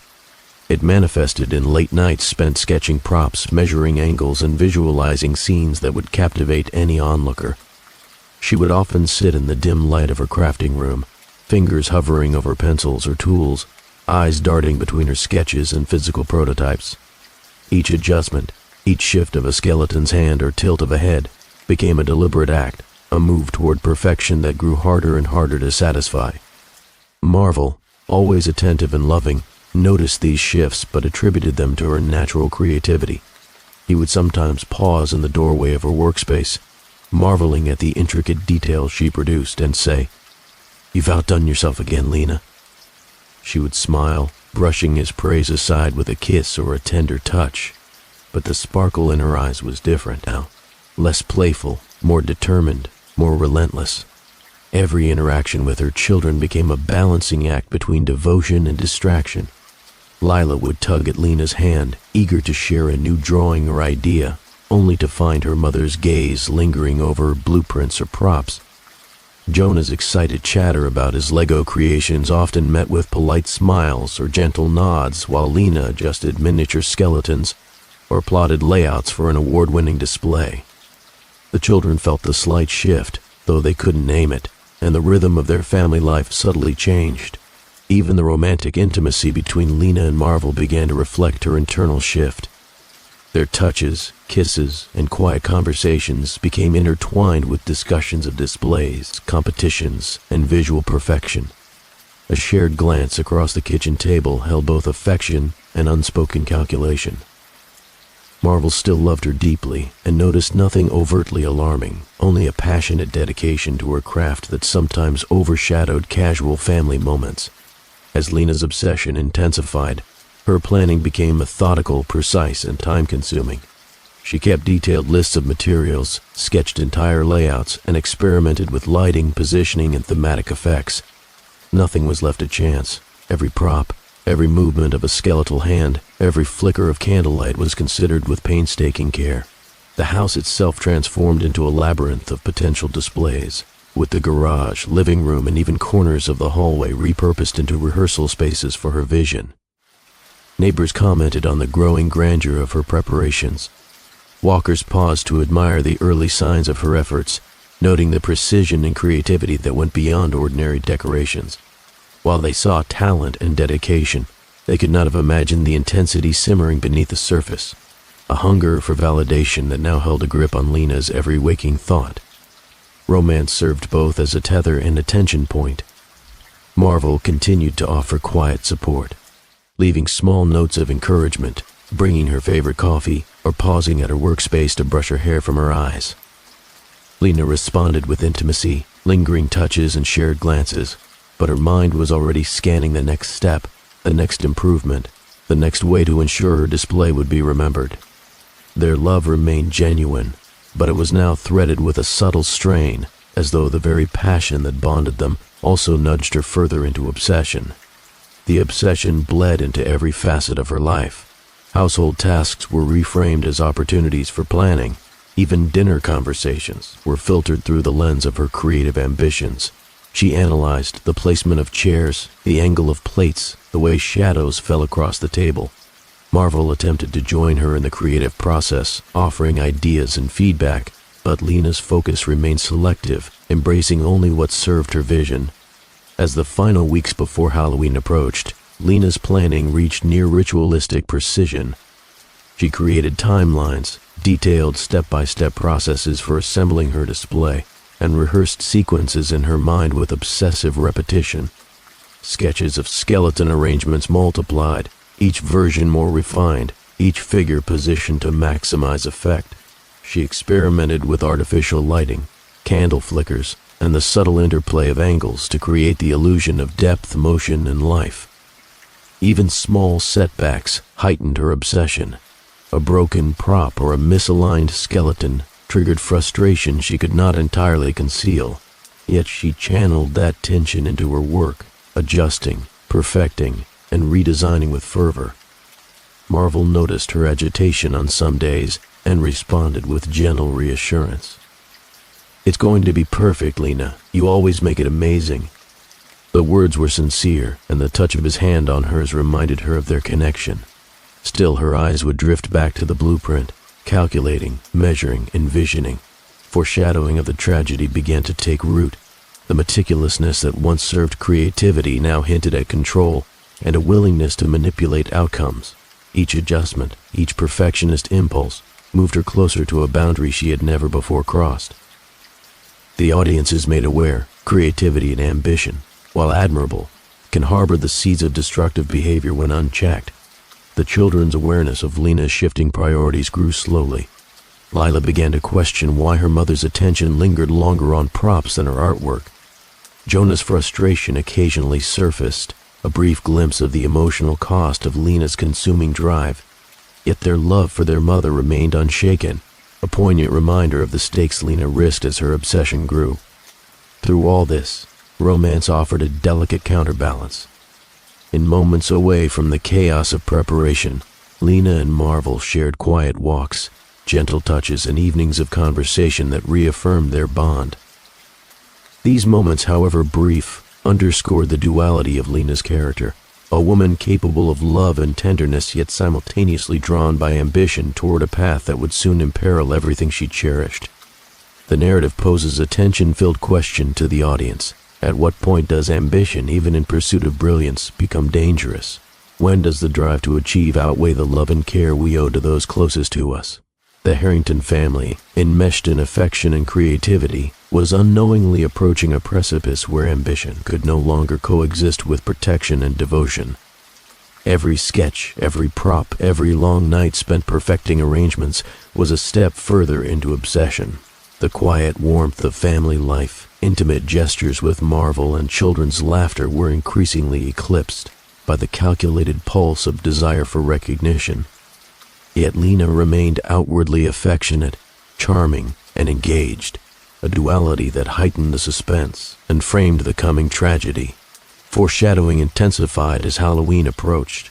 Lena's meticulous planning suggested she was capable of orchestrating outcomes with precision, raising tension in the narrative. Marvel's love and support provided a stark contrast, emphasizing both the humanity of their relationship and the danger inherent in unchecked obsession. If you've ever felt ambition pulling you in one direction while your heart pulls in another, like, subscribe, and comment below. How would you balance love, family, and the pursuit of your dreams without losing yourself or the people you love? The night before Halloween settled over the Harrington home with a quiet intensity. Streetlights glimmered across manicured lawns, and a gentle wind carried the distant laughter of children running from house to house. Inside, the Harringtons' residence hummed with the usual pre-festivity energy. Costumes laid out on beds, bowls of candy prepared for visitors, and the comforting smells of home-cooked meals lingering in the air. Yet, within the walls of Lena's workshop, an annexed garage that had become her sanctum, the calm of the night was pierced by a different kind of tension. Lena moved with an almost ritualistic precision, her fingers tracing the contours of skeletal hands, the arch of spines, and the tilt of skulls. Each movement was deliberate, calculated, a silent conversation between imagination and execution. What had begun as creativity had now become methodical preparation for a display that would demand attention, awe, and admiration. Every prop, every tiny detail, was placed with the vision of perfection burning in her mind. Marvel watched her from the doorway, a gentle presence in the shadowed room. "Lena, you've outdone yourself again," he said softly, voice carrying warmth and admiration. She glanced up, offering a fleeting smile, a brush of her hand against his arm, a soft whisper of intimacy. These moments, brief and tender, anchored the remnants of their shared humanity amid the rising. Obsession. Yet even here, Lena's gaze would drift back to the props, the skeletons, the candles, her mind already calculating the next adjustment. The children, Lila and Jonah, had been tucked into their beds hours earlier. Their laughter still echoed, faintly from the hall, the sound a bittersweet reminder of what grounded Lena, even as ambition carried her further. She paused by the children's doorway, staring down at them, sleeping peacefully. A whisper of affection touched her lips, a promise to protect, a fleeting tenderness that contrasted sharply with the calculation in her next movements. In the living room, Lena ran a final checklist, moving from prop to prop, adjusting angles, refining the glow of candles, and ensuring that shadows would fall exactly where she envisioned. Each step was measured, each decision a testament to her obsession. The room was a labyrinth of her creation, skeletons posed in lifelike stances, props glowing under artificial light, and subtle cues designed to draw the eye and evoke awe. Marvel moved closer, attempting to offer guidance or input, but Lena's focus remained unwavering. Just a little higher, tilted more. she muttered, her voice low but sharp with concentration. The intimacy of their partnership still lingered, small touches and shared glances, but the dominant rhythm was Lena's relentless drive to perfect her vision. The contrast between romance and obsession heightened the tension. Their hands brushed across props, fingers intertwining for a brief second, a moment of tenderness that felt suspended in time, before Lena's focus returned to the meticulous arrangement of her display. Marvel sensed the change in her energy, but could not intervene. His love was patient, supportive, yet increasingly powerless to temper her fixation. Even the smallest details were scrutinized. She adjusted a candle's position to catch the light just right, measured the spacing between skeletal figures, and considered how passers-by would perceive movement and depth. Her mind worked in multiple dimensions, artistic, logistical, and psychological, envisioning reactions, applause, and the satisfaction of a victory long dreamed of. Foreshadowing of tragedy was subtle but undeniable. As Lena worked, the story posed a question to the audience. How far would someone go to achieve the ultimate recognition? At what point does dedication cross the boundary into obsession, and at what cost to those they love?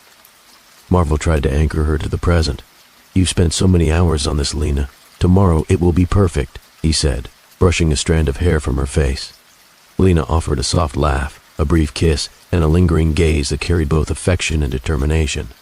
Their love remained authentic, but it existed now alongside a tension that could not be fully acknowledged, a quiet foreshadowing of the choices Lena was preparing to make.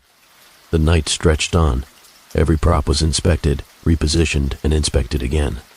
Lena's mind calculated fire hazards, angles of visibility, and the smallest imperfections that could compromise the effect she had envisioned.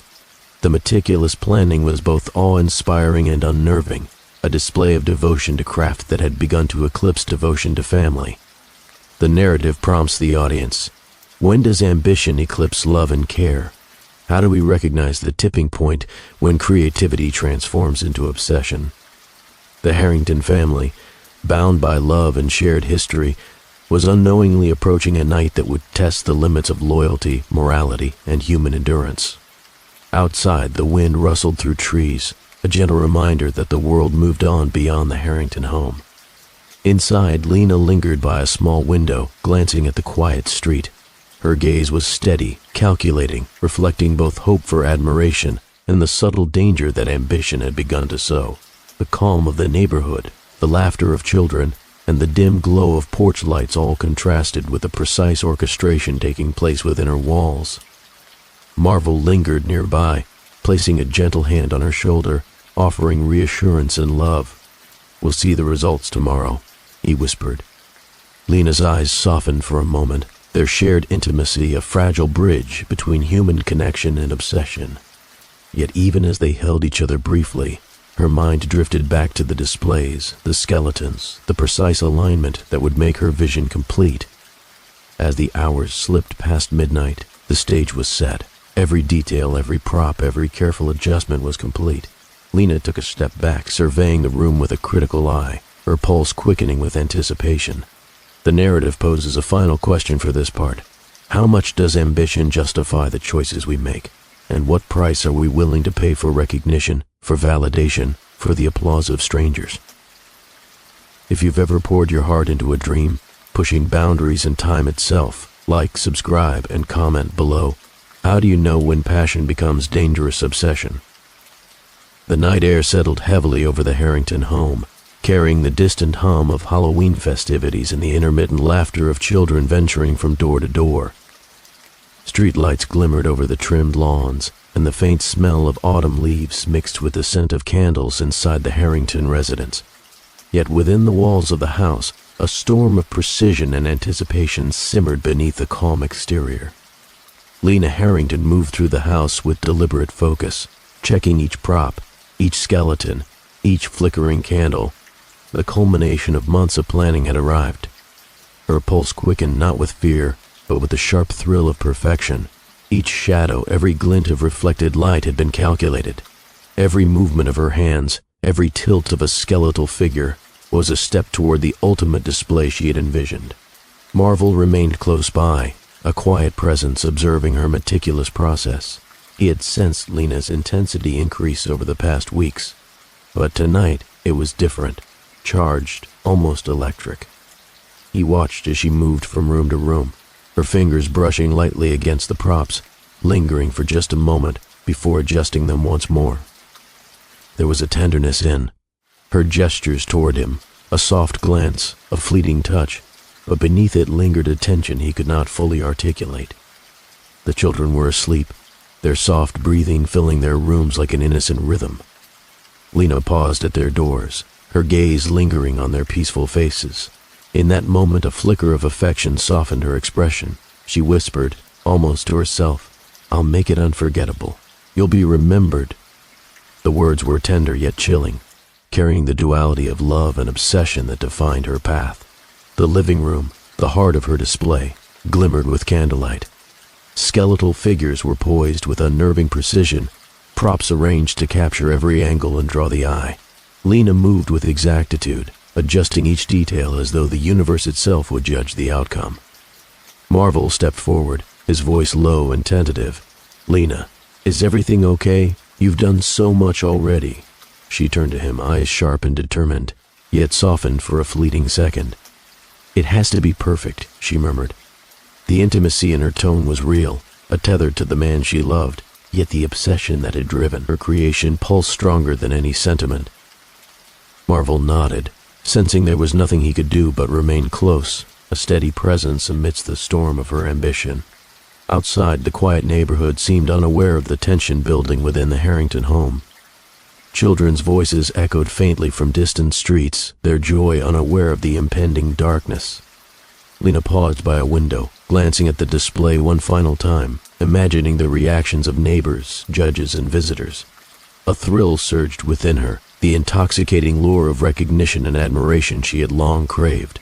The night stretched onward. Lena moved to prepare the final arrangements, her mind mapping every sequence, every lighting effect, every placement that would contribute to the ultimate spectacle. Marvel assisted where he could, offering guidance and support, yet always careful to respect the intense focus driving her every action. They shared brief touches, hands brushing across a prop, a fleeting kiss on the cheek, but these moments only highlighted the contrast between intimacy and the growing obsession that dominated the house. As the clock edged toward midnight, the final preparations were complete.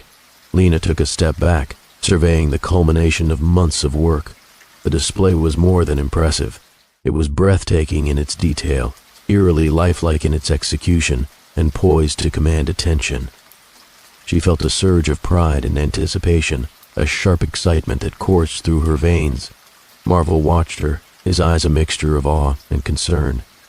"Tomorrow, the neighborhood will see your vision," he said softly. Lena turned to him, offering a small, affectionate smile.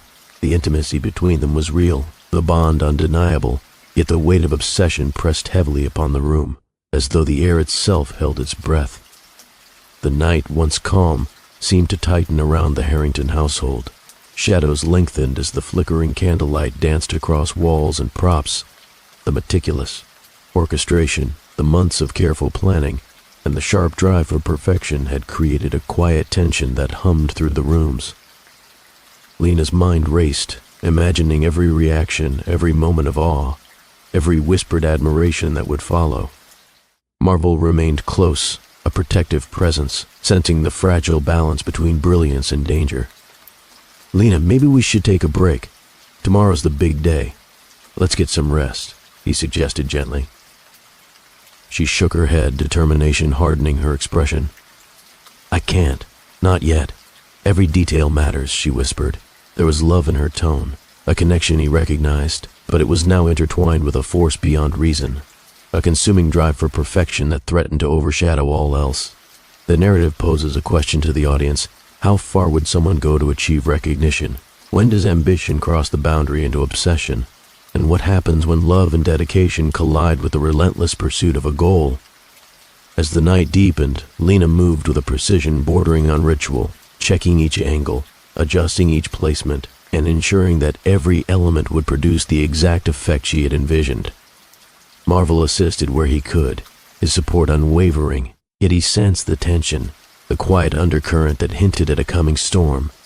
And then, in the quiet of the night, the tragedy began. The culmination of meticulous planning, obsession, and anticipation intersected with reality. A misstep, a spark, a shift, a subtle imperfection triggered a chain of events that would change the Harrington family forever. Flames ignited, spreading with a speed that defied expectation. Lena paused for a moment, caught between awe and fear, before moving to react, her mind racing to regain control. Marvel called out, voice filled with shock and urgency, trying to guide their escape, but the intensity of the fire overtook their environment. Panic and confusion surged through the house, yet Lena's focus, trained on precision and outcome, struggled to shift. The children awoke, frightened and disoriented, adding to the chaos that now consumed their home. The narrative pauses, asking the audience, what would you do if confronted with a situation where love, obsession, and ambition collide catastrophically? Could reason prevail in the midst of sudden, overwhelming crisis? Smoke filled the rooms, heat pressed against walls, and the meticulous display that had been the product of months of planning now became a backdrop to chaos. Lena's mind raced, balancing instinctual survival, the urge to preserve her vision, and the instinct to protect those she loved. Marvel, acting instinctively, guided the children toward safety where he could, a steadying presence amid the unfolding nightmare. The story emphasizes moral reflection. When ambition drives action beyond ethical boundaries, even love and good intentions may be insufficient to prevent tragedy. The Harrington household, once a scene of creativity and familial warmth, was now a crucible of tension, fear, and consequences that would echo far beyond the night. If you've ever pursued a dream so fiercely it affected those around you, like, subscribe, and comment. How do you balance ambition and responsibility to those you love? The morning light seeped through the blinds, painting the Harrington home in streaks of gold and ash gray. Silence replaced the chaos of the previous night, a fragile, trembling quiet. Where laughter and footsteps had once filled the halls, now only the residual heat and scent of smoke lingered. The meticulous display, once the source of pride and ambition, lay twisted and charred, a stark reminder that obsession can have irreversible consequences. Lena Harrington stood at the edge of the living room, her chest tight, hands trembling slightly. The enormity of what had happened pressed down on her like a tangible weight. Her creation, her months of painstaking effort, had become a catalyst for disaster. She surveyed the remnants, the skeletal props and decorative elements now blackened and broken. The vision she had imagined so vividly was gone, but the consequences of her drive would not be so easily erased. Marvel Harrington moved through the room, guiding the children to safety, his own mind racing with shock and disbelief.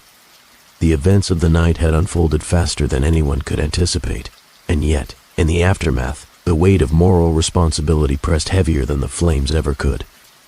He looked at Lena, searching her expression, hoping to find remorse, clarity, a spark of understanding. In her eyes he saw a storm, pride, fear, and the dawning realization of loss intertwined.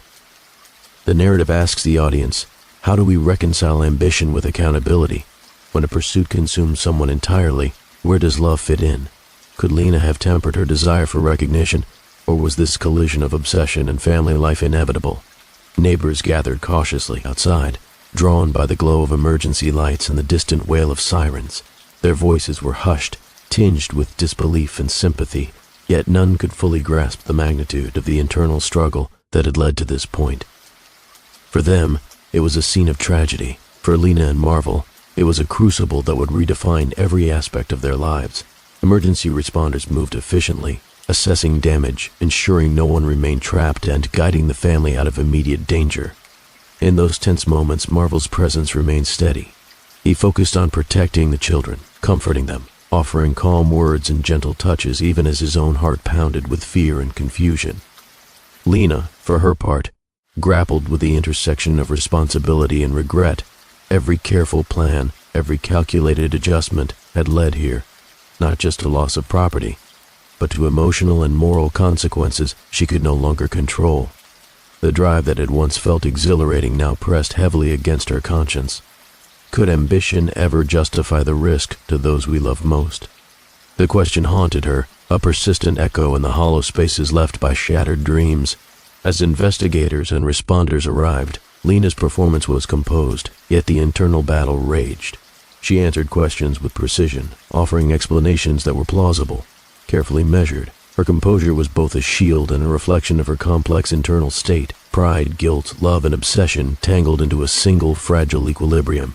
Marvel observed quietly, noting the contrast between her outward calm and the tremors of awareness beneath the surface. The aftermath extended beyond the physical damage. Community members, friends, and family struggled to process the event. Conversations were filled with shock, speculation, and concern, yet the deeper lessons were often overlooked. Ambition unchecked, passion untempered, and desire for recognition can lead to consequences that no preparation can fully mitigate. The Harrington household became a case study, a reminder that human intentions, no matter how well-intentioned, carry weight far beyond immediate perception. Marvel took Lena aside, a quiet moment amid the chaos. He spoke softly, carefully. "Lena, we need to understand what happened. We need to face it together." There was love in his voice, but also a boundary, a moral clarity that demanded acknowledgement. Lena looked at him, a mixture of relief and sorrow in her eyes, realizing that the intimacy and support she had relied upon could not erase the results of her obsession. The children, though frightened, clung to the presence of their parents. Marvel's calm and protective demeanor became a stabilizing force, illustrating that even amidst failure and tragedy, the bonds of care and responsibility could provide a foundation for recovery. The narrative emphasizes, true love involves guiding, protecting, and reflecting on the consequences of choices, even when those choices stem from intense ambition. In the days that followed, the community response was mixed. Some offered sympathy, others judgment. Lena and Marvel were forced to confront not only the physical repairs required, but the emotional reconstruction of family life. Conversations with counselors, friends, and extended family underscored the importance of self-awareness, of recognizing when personal desire eclipses broader responsibility. Lena faced the difficult task of reconciling her drive for perfection with the reality of its impact. Every reflection, every conversation, every tear shed in private became part of a process of moral awakening. Marvel, steadfast and compassionate, guided her through acknowledgement and restitution. Their intimacy, once overshadowed by obsession, began to recover, shaped now by awareness and shared responsibility. The narrative returns to the audience with a reflection. Ambition and creativity are gifts, but they must be tempered with care for those we love. A lesson emerges clearly. No accolade or recognition is worth sacrificing moral integrity or the safety of those who depend on us. Over time, Lena and Marvel rebuilt aspects of their life, carrying the memory of that night as a cautionary guide. Community events, small family rituals, and deliberate acts of connection became milestones in their healing process. The story illustrates that while ambition can drive creativity and excellence, it requires balance, reflection, and empathy to prevent catastrophe. The final reflection asks the audience directly, what would you do if ambition collided with your moral responsibilities? Could you recognize the warning signs before it was too late? How do we measure success in ways that preserve love and trust? If this story made you reflect on ambition, love, and responsibility, like, comment your thoughts, and subscribe to A Cozy Crime Story to explore more tales where human desires collide with moral choice. Lena Harrington moved through the kitchen with quiet precision, the morning sunlight spilling across polished counters and warm wooden floors. She hummed softly, a tune Marvel recognized from the early days of their courtship. In the background, the kettle hissed, filling the room with the rich aroma of coffee. Marvel leaned against the doorway, watching her with a soft smile, the familiar warmth in his eyes reflecting years of shared history. Their love had begun in simple, unassuming ways. A glance exchanged at a local bookstore, a conversation over spilled coffee, the kind of laughter that lingered long after the moment had passed. Weekends had been spent exploring local fairs, lingering over street performances, or simply walking hand in hand through the quiet streets of their small Texas town. What had grown from casual encounters became a partnership rooted in patience, trust, and mutual admiration. Intimacy between them was often understated, but profound. Small gestures, a brush of fingers across a shoulder, a hand resting on hers as they cooked together, whispered words exchanged in moments of privacy, spoke volumes about their connection. They had weathered challenges before, Long work hours, disagreements over minor household matters, and the learning curve of raising young children. Through it all, their partnership had remained steady, an anchor in an ever-shifting world. Marvel often marveled at Lena's ability to balance warmth with focus. She was attentive, affectionate, and fiercely protective of their family, yet she carried a spark of ambition in her eyes that hinted at something larger, an untapped potential that demanded recognition. It was not something he feared. He admired it, supported it, and occasionally found himself caught in the quiet awe of her drive. At breakfast, they shared a gentle routine of conversation and laughter. Marvel teased Lena about the shape of her pancakes, a playful jab that earned him a mock glare. She responded with the touch of her fingers against his arm, a signal of both affection and mild exasperation.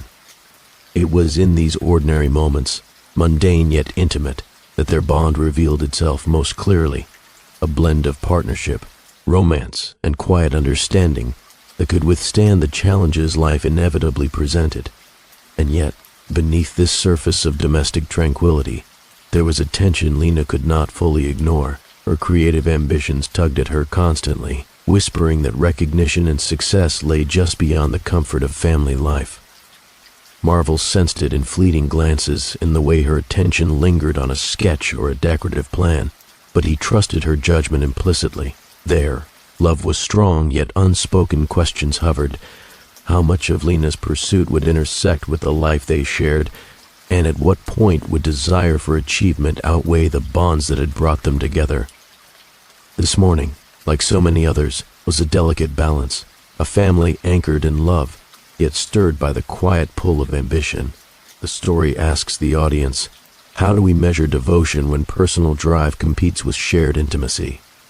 Can love coexist with relentless pursuit, or does one always demand compromise? The soft chatter of morning filled the Harrington home as Lila and Jonah tumbled down the staircase, their laughter bouncing off the walls. Lila Harrington, 10 years old, was a spark of curiosity and creativity, her hazel eyes wide with wonder at the world around her. She had inherited Lena's meticulous attention to detail, often spending hours sketching fantastical creatures or crafting intricate paper designs that Marvel admired silently from the sidelines.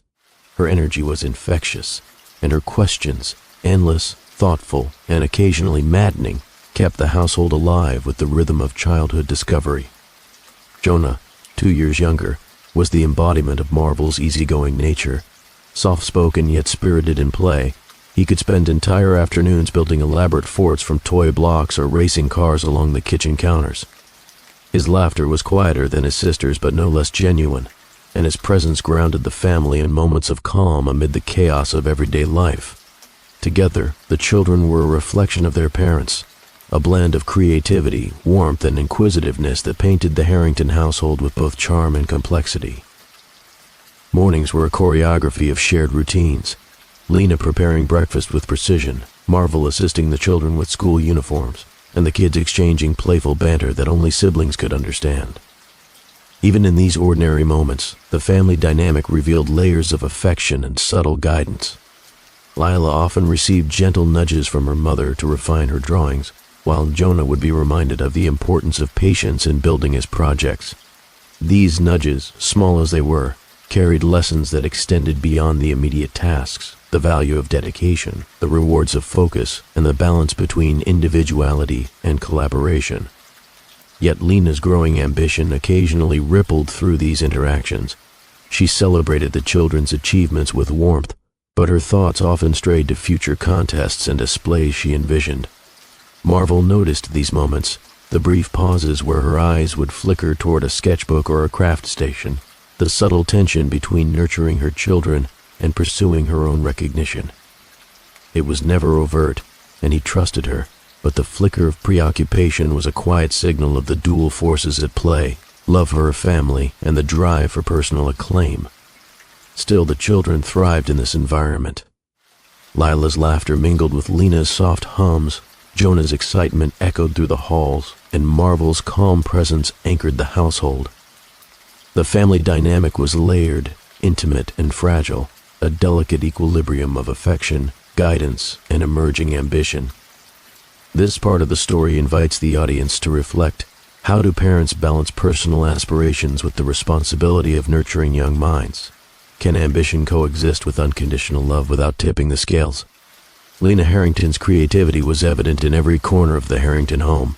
The kitchen counters were occasionally transformed into impromptu crafting stations, and living room shelves displayed delicate models of skeletons, miniature haunted houses, and handcrafted decorations. To Marvel, these were charming quirks, testaments to her precision and eye for detail. To Lena, however, they were more than hobbies. They were a rehearsal for recognition, a step toward the acclaim she quietly craved. Her artistic vision thrived on meticulous planning. Every Halloween display, every contest entry, was mapped in sketches, notes, and timelines that filled her notebooks. She imagined intricate setups that could captivate judges and neighbors alike. Skeletons posed mid-action, glowing candles casting carefully measured shadows, scenes that blended humor with the thrill of the macabre. It was an obsession with perfection, tempered by a veneer of domesticity. Marvel often watched in silent admiration as Lena lost herself in her craft. He had met her years ago at a local art fair, drawn to the quiet intensity of her focus and the soft laughter she carried, even when absorbed in her work. Their love had been kindled over late-night walks, small gestures of care, and shared dreams of a future built together. Lena's drive had always been part of the attraction. It was magnetic, inspiring, and full of potential. Yet, as her skills sharpened, so did her desire for acknowledgement. Each neighborhood contest she entered became more than a playful challenge. It was a test of her worth, a measure of her identity outside the boundaries of family life. She reveled in compliments, cherished the whispers of admiration from neighbors, and took meticulous notes on how she could refine her next creation. Even Marvel, attentive and loving, could not fully grasp the quiet intensity that drove her every decision. In moments of intimacy, Lena balanced her ambition with tenderness. Small touches, a hand brushing against Marvel's while arranging decorations, whispered conversations over tea, shared laughter during crafting sessions with the children, reminded the family of the love that threaded their days. It was a delicate dance, ambition and warmth interwoven, yet one subtly encroaching on the other. Her ambition was not malicious, not initially. It was the natural desire to excel, to leave a mark, to be recognized for her talents. Yet, ambition carried weight. The careful alignment of props, the pursuit of perfection, and the quiet hours spent plotting competitions began to stretch the balance of family life. Lena's mind constantly flickered between nurturing her children and envisioning the next display that would earn her recognition. The story subtly teaches a life lesson here. Personal ambition and family devotion can coexist, but maintaining harmony requires mindfulness, empathy, and self-awareness. Even the brightest creativity carries the risk of overshadowing what matters most if left unchecked. Even as Lena's creative ambitions flourished, the Harrington household radiated warmth. Marvel remained her anchor, patient and attentive, sharing quiet moments of intimacy that reminded Lena of the life she had built. Together they celebrated small victories: Lila's first successful painting, Jonah's Lego masterpiece, an unexpected compliment from a neighbor. Moments that reinforced connection amidst her growing internal drive. Lena's love for her children was sincere. She often sat cross-legged on the living room floor, guiding Lila's brushstrokes or helping Jonah construct elaborate Lego towers. She listened, truly listened, to their questions, their excitement, their laughter, creating memories that would feel timeless. Marvel noticed the dedication and marveled at the way she balanced tenderness with her creative pursuits. Yet, beneath this nurturing facade, the first subtle threads of obsession began to show. Her attention to detail, once harmlessly charming, started to consume more of her time and mental energy. Every display for Halloween, every artistic experiment, became an opportunity to test the limits of her skill. Perfection was no longer an ideal, it was a measure of self-worth. She found herself replaying each display in her mind, imagining critiques, comparisons, and the fleeting whispers of admiration that came from success. Even joyful family moments were occasionally interrupted by flashes of calculation, a prop's placement, the angle of a candle, the composition of a skeleton scene. Marvel, trusting and devoted, noticed minor signs but attributed them to Lena's natural perfectionism. He encouraged her quietly, praising her talent, and often shared affectionate touches, a hand on her shoulder during dinner, an arm around her waist while they tidied the house together. Lena reciprocated with gentle smiles, fleeting kisses, and whispered assurances, maintaining the emotional intimacy that kept the family bond strong. Yet each display she crafted, each contest she dreamed of winning, nudged her toward a quiet preoccupation that few could see. The children remained blissfully unaware. Lila's curiosity and enthusiasm mirrored Lena's earlier artistic spark, while Jonah's humor and energy filled the home with joy. Their innocent questions and eager participation reminded Lena of her own dreams and creativity, yet she sometimes struggled to balance the demands of her ambition with their presence. The tension was subtle but real, a delicate dance between fulfillment and overreach. This stage of the story offers an important lesson. The pursuit of excellence can coexist with love, but the boundary between ambition and obsession is fragile. It reminds viewers that recognition, while valuable, should never outweigh the core responsibilities and connections that define personal life. By weaving ambition with affection, Lena's character demonstrates both the beauty of creativity and the cautionary signs of overreach. The Harrington home, full of laughter and tender intimacy, begins to hint at the tension that will later define the tragedy, foreshadowing the collision of desire, recognition, and family bonds. Lila Harrington was 10, curious and imaginative, a child who saw the world as an open canvas.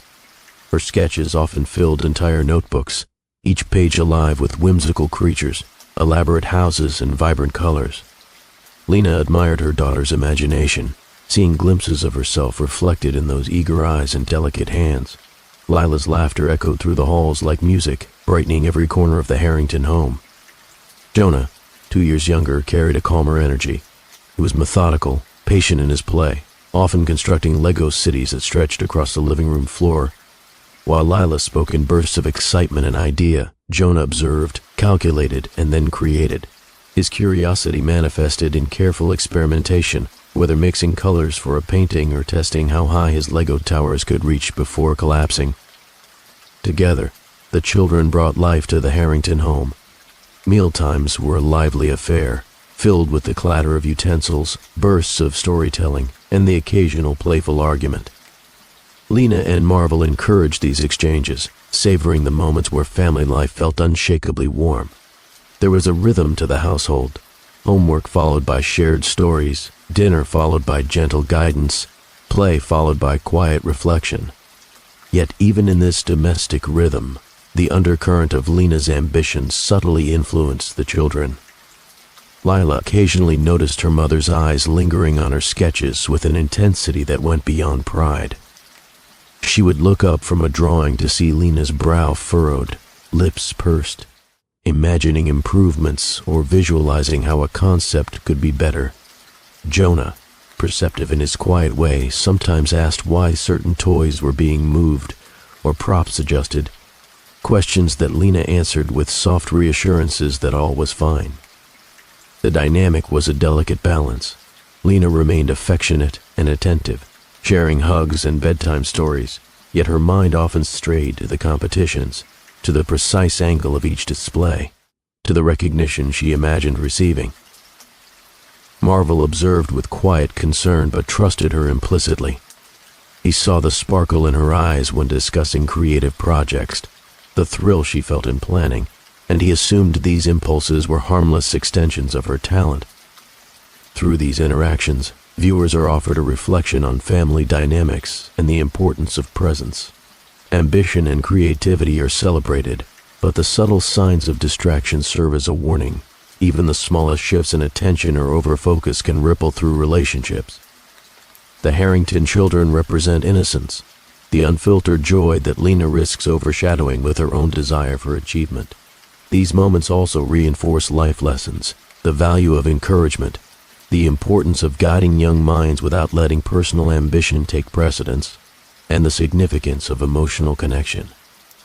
Lena's nurturing presence, though occasionally tempered by distraction, illustrates the challenges of balancing creativity, recognition, and family well-being. By the end of the day, as Lila tucked her drawings into a folder and Jonah lined up his Lego creations for inspection, the Harrington home remained a portrait of love and activity. Yet, beneath the laughter and shared warmth, a subtle tension lingered, a quiet, almost imperceptible prelude to the collision of obsession and domestic life that would later unfold. Lena Harrington's creativity had always been the heartbeat of her identity. Long before the contests, before Halloween displays became an annual obsession, she found joy in transforming ordinary objects into expressions of imagination. A simple tablecloth became a canvas of painted vines and flowers. A set of cardboard boxes evolved into miniature castles or intricate mazes. Her hands moved with precision, her mind weaving patterns that others could scarcely envision. Marvel watched her closely during those early years, fascinated by the intensity in her eyes, the way her fingers manipulated materials as if the world could be reshaped through touch alone. He remembered the first time they had met, a rainy afternoon in a local art studio. Lena had been immersed in her project, a swirl of paint and sketches that seemed chaotic yet contained a hidden logic. When their eyes met, Marvel saw not only talent but an unspoken drive, a spark that promised depth and persistence. Their romance grew slowly but with certainty. They shared long conversations, sometimes sitting on the studio floor, surrounded by canvases and brushes, speaking of dreams, hopes, and the lives they imagined together. Small touches, a hand on the shoulder, a brush of fingers while reaching for paint, whispered encouragements, became their language of intimacy. These moments carried weight not through grand gestures but in quiet presence, mutual understanding, and the shared recognition of ambition and creativity. Marriage brought structure and shared goals, yet Lena's ambitions began to thread themselves into domestic life. She reveled in the challenge of integrating her creative projects into family routines. Dinner table conversations often revolved around upcoming displays or ideas for festive decorations, with Lila and Jonah eagerly participating. Lena encouraged their curiosity, guiding their sketches, praising their efforts, and subtly teaching them how to consider composition, scale, and detail. These were moments of learning and bonding, wrapped in laughter and playful debate. Yet even amid this nurturing environment, the seeds of obsession began to grow. Lena's focus shifted incrementally, from celebrating her family's involvement to imagining the recognition her creations could garner. A neighbor's compliment would linger in her mind long after the exchange, a flicker of pride that blossomed into a yearning for acknowledgement. A small victory at a local art fair sparked visions of awards and accolades, each thought amplifying the drive to outshine expectations. Marvel, perceptive yet trusting, noticed subtle changes. Lena's glances occasionally drifted toward sketches and props with a quiet intensity, her thoughts not on shared conversations but on how to perfect a display, how to innovate for the next competition. When he gently inquired, she would smile, a mix of warmth and mild deflection, insisting it was just planning. His reassurance, the affectionate touch of his hand on hers, seemed sufficient. He believed her intentions were harmless, underestimating the depth to which desire could infiltrate the mind. Even the children were drawn into Lena's orbit of ambition, though unintentionally. Lila began suggesting enhancements to projects, eager for praise and recognition, while Jonah quietly observed, learning how to anticipate expectations. Lena encouraged their contributions, unaware or unwilling to acknowledge how her personal drive was subtly shaping their behavior, teaching them to equate effort with validation rather than intrinsic joy. Despite the creeping intensity, Lena maintained a delicate balance. Family moments were abundant. Bedtime stories, shared walks, playful games, and quiet evenings with Marvel, where touches, smiles, and soft laughter reinforced bonds. Intimacy and affection persisted, yet beneath the surface, Lena's mind was increasingly occupied with the next innovation, the next competition, the next demonstration of skill. Love and ambition intertwined, each amplifying the other, yet occasionally straining the fabric of daily life. This duality became most apparent during her seasonal projects. Halloween, once a simple celebration, evolved into a grand undertaking. Every prop, skeleton, and decorative light had to be arranged with exacting care. Lena meticulously measured distances, tested angles, and refined each element, driven not solely by artistry, but by a compulsion to surpass neighbors, judges, and even her own past successes. Marvel marveled at her ingenuity, unaware that what he considered brilliance was edging closer to obsession. Within Lena's mind, ambition began to whisper in a new tone. Recognition was no longer sufficient as casual praise. It had to be absolute, undeniable. The thrill of admiration became a guiding force, shaping daily routines, influencing interactions with her children, and infusing every domestic task with a strategic purpose. Each meal prepared, each room cleaned, each drawing admired was subtly assessed against the potential for validation. Yet she remained loving. Lila and Jonah felt secure, hugged frequently, encouraged endlessly. Marvel's presence anchored her, a reminder of intimacy and shared history. Their partnership continued, a mix of mutual affection and complementary strengths. Lena's creativity remained a source of family bonding, a way to teach, inspire, and entertain. The brilliance of her mind and the warmth of her heart coexisted, though with increasing tension between love and ambition. Life lessons emerge here naturally. The importance of nurturing ambition while remaining present for loved ones, the subtle danger of allowing personal desires to overshadow relationships, and the need to recognize the difference between healthy, drive, and compulsive pursuit. Lena's journey demonstrates both the power of creativity and the caution required when passion begins to dominate perspective. As the family moved through ordinary days, homework, walks, meals, bedtime routines, the tension simmered quietly, invisible to the world, but present in the rhythm of thought and gaze. Lena Harrington was a woman of talent, love, and vision, but her growing compulsion for recognition hinted at a future where the collision of ambition and domestic life would become unavoidable. In the quiet moments between laughter and work, the foundations of a dramatic, haunting chapter were being laid. Lena Harrington's first taste of public recognition came from modest local competitions. Initially, these were neighborhood bake-offs, small Halloween displays, or school fairs where she submitted Lila and Jonah's collaborative projects. Each acknowledgement of her talent was like a spark, igniting a slow-burning fire in her mind. Applause, medals, and even passing compliments gave her a surge of satisfaction she had never felt before. Marvel often watched her pride with quiet amusement. He remembered the first time Lena had carefully crafted a haunted mini-garden for the neighborhood contest. Her hands shook slightly as she placed each tiny skeleton, adjusting angles obsessively until it felt perfect. When the judges praised her ingenuity, her eyes sparkled, revealing a mixture of delight and something more, a hunger that went beyond ordinary pleasure. The thrill of recognition became increasingly intoxicating. Lena began keeping notebooks filled with ideas, sketches, and competition strategies. She would revisit past winners' projects, comparing her work, noting what could be improved, and planning future displays. Every small victory, every nod of approval, became both validation and fuel. She thrived on the sense that her brilliance was finally being acknowledged, yet that acknowledgement was never enough. Soon, her ambitions grew beyond simple neighborhood contests. Lena's mind began racing with the possibilities of larger displays, the kind that would make her stand out not just locally, but as someone to be remembered. Marvel noticed that her focus was intensifying. The same hands that once held the children's projects now constantly rearranging props, perfecting sketches, or constructing intricate models late into the night. Even as Lena's reputation for creativity spread, she still maintained a carefully cultivated warmth in her home. Lila and Jonah remained engaged in their mother's projects, and Marvel supported her efforts, proud of her talent. Yet beneath the surface, a subtle shift was taking root, a movement from joy in creation to an insatiable desire for recognition.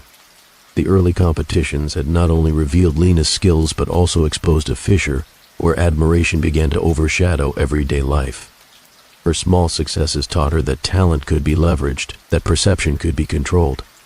Every winning display confirmed that she could bend expectations, impress her peers, and command attention. And with each acknowledgement, Lena's quiet obsession began to edge closer to something far more consuming. As Lena's ambitions grew, so did the subtle tension in the Harrington household. Marvel began noticing small changes, the way she lingered over displays longer than necessary, adjusting details with meticulous care while Jonah called for attention and Lila tugged at her sleeve with questions. Lena's responses were polite but distracted, her mind constantly assessing angles, colors, and proportions. The warmth she once radiated toward her children sometimes gave way to a quiet impatience, a reminder that her obsession was quietly claiming space once reserved for family. Even daily routines were no longer simple. Breakfasts, homework sessions, and bedtime stories began to feel like interruptions to Lena's creative schedule. She often promised extra time with the children later, yet her later moments were spent sketching, arranging props, or reviewing ideas for the next contest. Marvel noticed that conversations once filled with playful banter now included pauses, as if he were speaking to a partner partially elsewhere, emotionally present but mentally absent. Neighbors praised the family's closeness, unaware of the growing friction. Lila, sensitive and perceptive, occasionally hesitated before showing Lena her drawings, waiting for the approval that once came naturally but now seemed tempered by distraction. Jonah, younger and more resilient, simply sought her presence at odd moments, tugging at her sleeve with an innocent persistence that sometimes went unmet. Lena's affection for them remained, yet it was filtered through a lens of calculation, each interaction measured, each smile timed, each hug exchanged with an undercurrent of impatience masked by courtesy. Even Marvel, who had long admired her focus and creativity, began sensing the subtle shifts. Their evenings, once filled with laughter and shared projects, now often ended with Lena retreating to her workspace after brief, distracted kisses. Touches that once conveyed intimacy and shared warmth were replaced by fleeting brushes of her hand, her mind already turning to the next enhancement of her displays. The emotional tether that had bound them for years began to strain under the quiet weight of ambition. And yet, Lena's skill was undeniable. Every display, every contest submission, radiated a level of precision and creativity few could match. Marvel recognized her talent and wanted to support it, but he also felt a twinge of unease. Could admiration for success coexist with the growing neglect of those closest to her? Could a desire to be extraordinary quietly overshadow the love she had spent years nurturing? The Harrington household, while still loving and functional on the surface, began to carry hidden fractures. Lena's obsession did not scream or announce itself. It seeped into every corner, every interaction, subtly warping priorities. Marvel's growing awareness of these cracks did not provoke confrontation. Instead, it lingered quietly, a shadow over their domestic life, hinting at consequences that neither of them fully comprehended. The intimacy between Lena and Marvel began to carry an unusual weight. It was no longer purely the gentle, effortless connection they had shared for years. Their shared glances sometimes held unspoken tension, and quiet evenings together were punctuated by the hum of Lena's restless mind, analyzing her next display, rather than fully immersing in their conversation. Marvel often attempted to bridge the growing emotional gap. On weekend mornings, he would prepare coffee for both of them, leaving a steaming cup beside her sketches, hoping for a moment of shared warmth. Lena would pause, offer a brief smile, and touch his hand lightly, but her eyes would soon drift back to the meticulous notes and measurements sprawled across the table. The tenderness remained, yet it was now tinged with distraction, a subtle friction born of her all-consuming drive. In moments of quiet intimacy, their kisses, once languid and comforting, became hurried, as if Lena feared even a moment of closeness would steal time from her work. Marvel sensed her inner struggle, the delicate balancing act between affection and ambition. The tension was not verbal, it was expressed in glances that lingered too long, in hesitant touches, and in silences that were thick with unspoken thoughts. Even in private, Lena would sometimes lay her hand on Marvel's arm while whispering words of affection, yet her mind continuously calculated how each gesture fit into the rhythm of her creative pursuits. Marvel felt the duality, a loving partner who still sought him out for warmth, and a woman whose ambitions began to dominate her priorities. Their bond was real, yet it was being tested by forces that neither fully understood. The friction grew during the planning of larger displays. Lena's excitement at a new idea sometimes left Marvel feeling like an outsider, watching her become almost another person, a version of herself entirely devoted to a goal he could not fully share. He did not resent her, nor did he question her talents, but he sensed that the very passion that had drawn him to her now risked driving a wedge between them. Even so, there were moments that reminded him of their love's depth. A shared smile over a clever design choice, a brief touch on the shoulder while they laughed at an impromptu joke from Lila or Jonah, a quiet evening walk where words flowed freely. These fleeting instances anchored him to the woman he had married. They were glimpses of the intimacy that had once been effortless, now tested but still present, fragile yet undeniable. Through it all, Lena remained unaware of the silent alarm ringing in Marvel's awareness. Her love was genuine, her care for him real, yet her obsession created subtle cracks that shifted the rhythm of their connection. Each day, the tension between devotion and ambition grew, foreshadowing the deeper consequences that would eventually unfold. Late at night, after the children had been tucked in and Marvel had finally drifted into sleep, Lena sat alone at the dining table, illuminated by the faint glow of a desk lamp. Her sketches sprawled across the polished surface, each line, each note, a testament to the ambition that now consumed her thoughts. What had started as playful competition and creative expression now felt like a call to something greater, an ultimate recognition that could not be ignored. She traced her finger along the skeletal figures she had carefully crafted, imagining how each would look to judges, neighbors, and an audience that did not yet exist. The thrill of being seen, of having her talent admired, had become intoxicating. A quiet voice in her mind whispered possibilities, urging her to push boundaries further than she ever had. What if perfection required sacrifice? She mused silently, her pulse quickening not with fear, but with the adrenaline of anticipation. Lena's thoughts flickered to the family she adored, the warmth of Marvel's touch, the laughter of Lila and Jonah. She acknowledged the love that surrounded her, yet it now competed with the urgency of her ambition. Her mind began to rationalize that the ultimate display, one that could not be rivaled, might demand something extraordinary. What if achieving the pinnacle of recognition required pushing beyond ordinary constraints? The thought was shocking, yet in her fevered mind, it began to take shape with clarity. Each night, she returned to the sketches, adjusting proportions, imagining new angles, and experimenting with lighting, effects that could create the most striking, memorable scene. Her ambition had grown from personal satisfaction to public validation, and the stakes she imagined became larger than her home, larger than her family. Recognition, once a pleasant reward, now became an insistent need, a measure of her worth, her intelligence, and her creativity. In the quiet hours, Lena began rehearsing in her mind how each element would appear, how each observer would respond. The thrill of envisioning praise from judges, friends, and strangers was addictive. She imagined the headlines, the admiration, the envy, and the whispered questions about how she had achieved such realism. Every flicker of imagined approval fanned the flames of obsession, erasing boundaries she had once never crossed. Her love for Marvel remained, but it became interwoven with an undercurrent of distraction.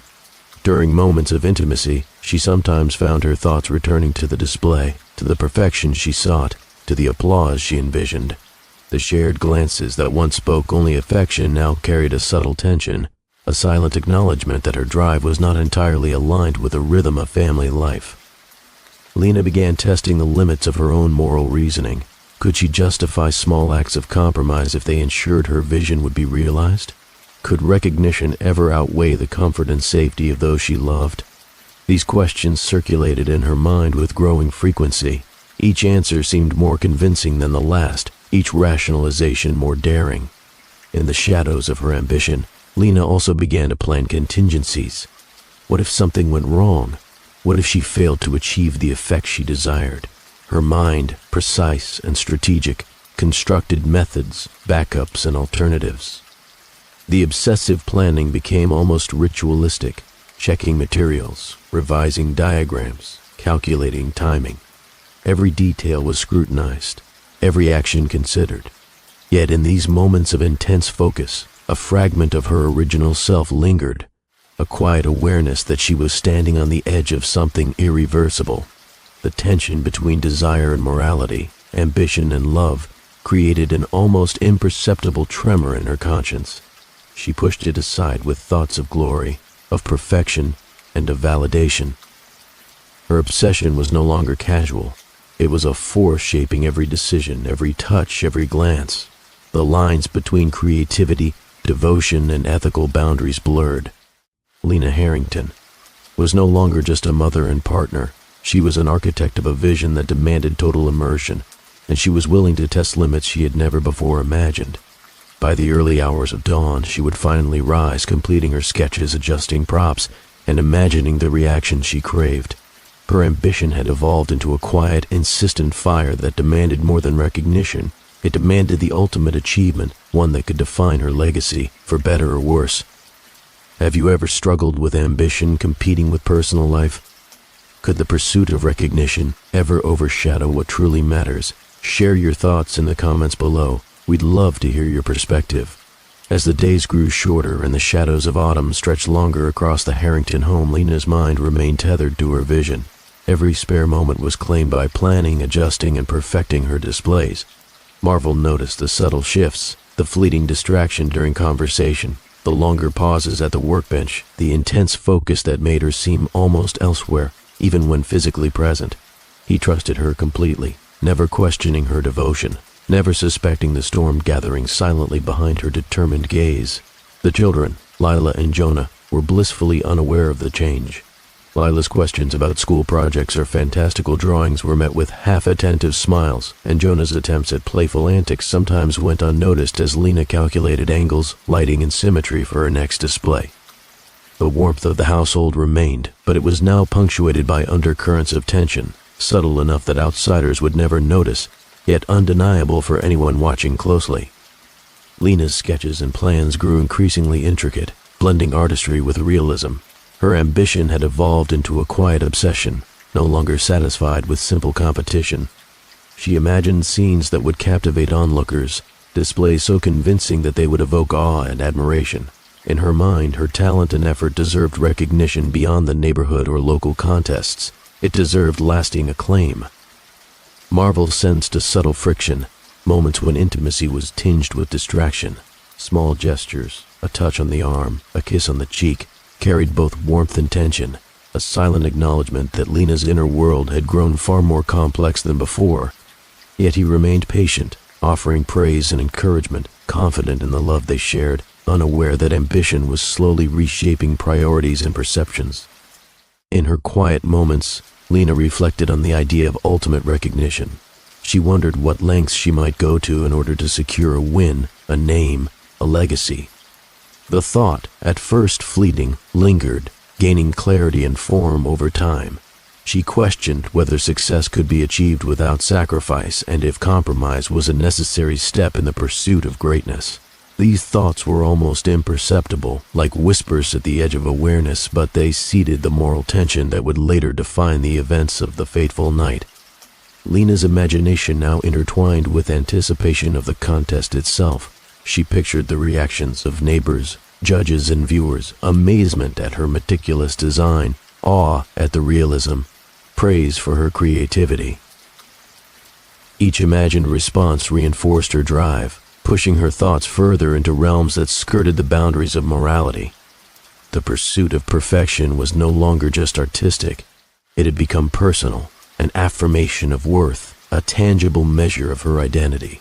Foreshadowing these consequences, the narrative pauses to consider when ambition begins to outweigh empathy, when recognition is valued above relationships, what lines might be crossed? How far can desire push someone, even a loving mother and devoted partner, toward decisions that forever alter the lives around them?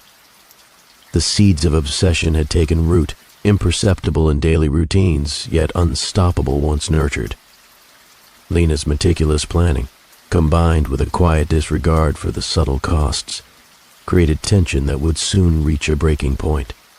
Each carefully crafted prop, every sketch and every hour of preparation added weight to a moral imbalance she was barely aware of. The household maintained the appearance of normalcy, but beneath it lay the collision of love, ambition, and an unacknowledged thirst for recognition. The audience is invited to reflect alongside the story. Have you ever seen ambition quietly overtake care and love? Could good intentions be warped by the desire to achieve, to be acknowledged, to leave a mark? As Lena's journey unfolds, these questions linger, preparing viewers for the tragedy that follows. If you've ever struggled to balance personal ambition with the needs of family or loved ones, comment below. Like and subscribe to follow the journey as we reveal how love, ambition, and obsession collide in ways that change lives forever. The night had settled over the Harrington home like a quiet shroud, the streets of their Texas neighborhood, calm under the faint glow of street lights. Inside, Lena Harrington moved with a precision born from weeks of careful preparation.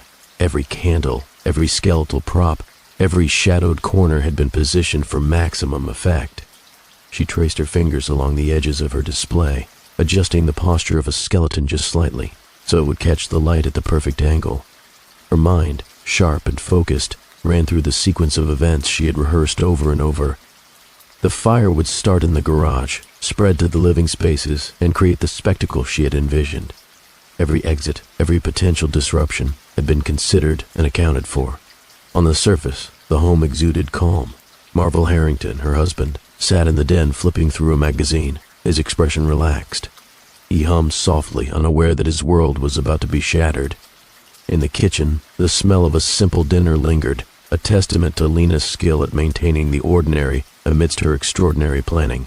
The children, Lila and Jonah, were tucked into their rooms, unaware of the meticulous storm brewing just beyond their doors. Their laughter, muffled through walls, seemed almost distant, a fragile thread connecting the life she was about to disrupt to the facade she maintained. Lena paused in the living room, taking in the display one last time. The props were arranged in perfect alignment, skeletons placed with painstaking attention to detail. Candles reflected off the polished wooden floors, throwing dancing light onto the walls, creating a rhythm that was both mesmerizing and unsettling. She checked the accelerants, ensuring every container was secure, every wick in position. A brief shiver ran through her, but it was not fear. It was anticipation, a twisted sense of exhilaration at the realization that her vision was about to become reality. Marvel glanced up from his magazine. "You've been busy tonight," he said softly, a gentle warmth in his eyes. "Everything looks beautiful." He smiled, unaware of the tension that had gripped her mind for months. Lena returned his smile, a practiced gesture, her warmth genuine in appearance if not in purpose.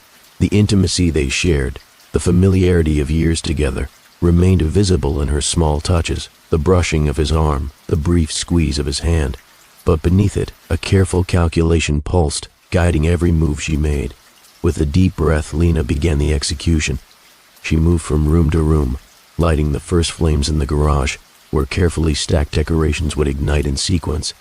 The fire began slowly, almost imperceptibly, creeping along the materials she had placed with careful intent. The sound of the initial crackle was both ordinary and extraordinary, a sound of life that would soon transform into devastation. She watched it spread, noting how the shadows danced against the walls, how the heat intensified with each passing second. The contrast between the external calm and her internal calculation was striking. To the outside world, the Harrington home was quiet, safe, and unassuming. But inside, Lena's mind raced, tracking every flicker of flame, every potential interruption, every variable that could disrupt her plan.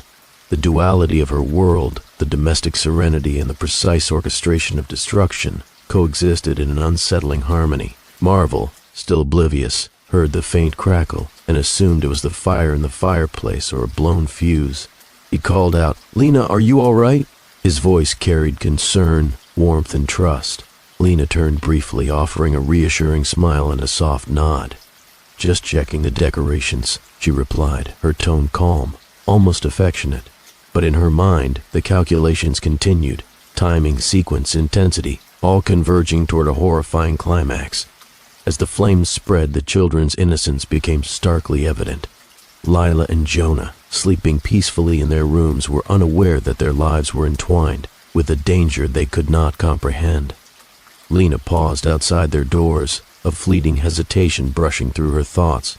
It was quickly suppressed by the relentless drive for recognition.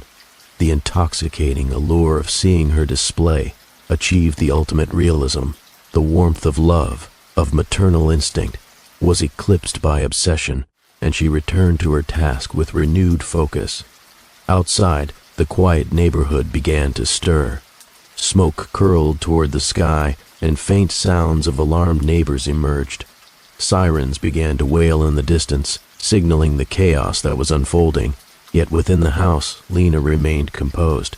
Her face betrayed no panic, no shock, only the steady rhythm of someone executing a plan they had rehearsed countless times. When the first fire trucks arrived, lights flashing against the night, the scene outside was one of horror and confusion. Neighbors gaped, their calm streets transformed into a tableau of smoke, sirens, and disbelief. Lena stepped outside, arms crossed, lips pressed in a mask of concern. Every movement, every expression had been considered. To any observer, she was a grieving mother, a shocked wife, a neighbor like any other. Yet inside, she measured the scene with detached precision, observing reactions, calculating narratives, and preserving the illusion of innocence. Marvel's world collided with horror. Pulled from the rubble by emergency responders, he was battered and unconscious, his mind and body suspended in a limbo of survival. Lila and Jonah, however, were gone, the fire claiming their lives with brutal finality. The contrast between the ordinary Halloween night and the catastrophic consequences of obsession struck every observer with a chilling force. Lena's ambitions had reached their tragic conclusion, leaving devastation in their wake. The emotional engagement was immediate and raw. Neighbors mourned, firefighters recounted the difficulty of navigating the flames, and the community struggled to process the betrayal hidden beneath the smiling facade they had long admired. The moral weight of unchecked ambition became painfully clear. Lena's pursuit of recognition, her drive to craft the ultimate display, had overridden the most fundamental human connections: love, protection, and empathy. As the smoke cleared and the neighborhood slowly regained composure, a life lesson emerged from the ashes. The consequences of unchecked ambition, when coupled with the blurring of obsession and care, could be catastrophic. Every decision carried weight, every desire demanded reflection. The Harrington tragedy became not only a tale of horror, but a cautionary story, a reminder that recognition and achievement, when pursued without balance, could destroy what we hold most dear. The narrative of the night lingered in the minds of those who witnessed it, a lesson in morality, love, and the human capacity for obsession. Lena Harrington had orchestrated a spectacle that would be remembered, not for artistry, but for the irreversible cost of ambition left untempered. Marvel Harrington's survival, fragile and uncertain, offered a glimmer of hope, a reminder that even in the darkest acts, the consequences demanded accountability and reflection. The Harrington home had been reduced to smoldering ruins, a charred echo of the lives that once filled its walls. Inside the sterile confines of the hospital, Marvel Harrington lay motionless, his body ravaged by the fire. Days merged into weeks as he remained trapped in a coma, his mind suspended in a space between unconsciousness and faint awareness. Only Clara, his sister, maintained a constant presence by his side. She spoke to him softly, recounting the world outside, describing the weather, the hum of distant traffic, the subtle changes in the hospital ward.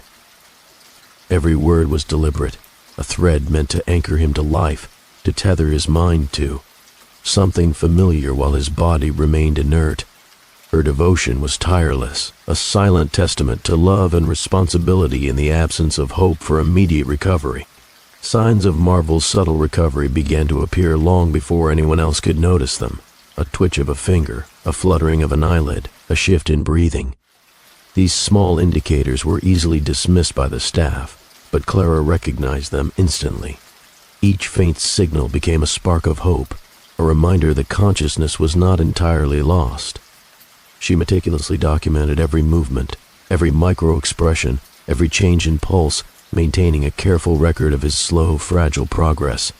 Her vigilance formed the foundation for the future confrontation, a patient preparation for the day when truth would finally meet deception.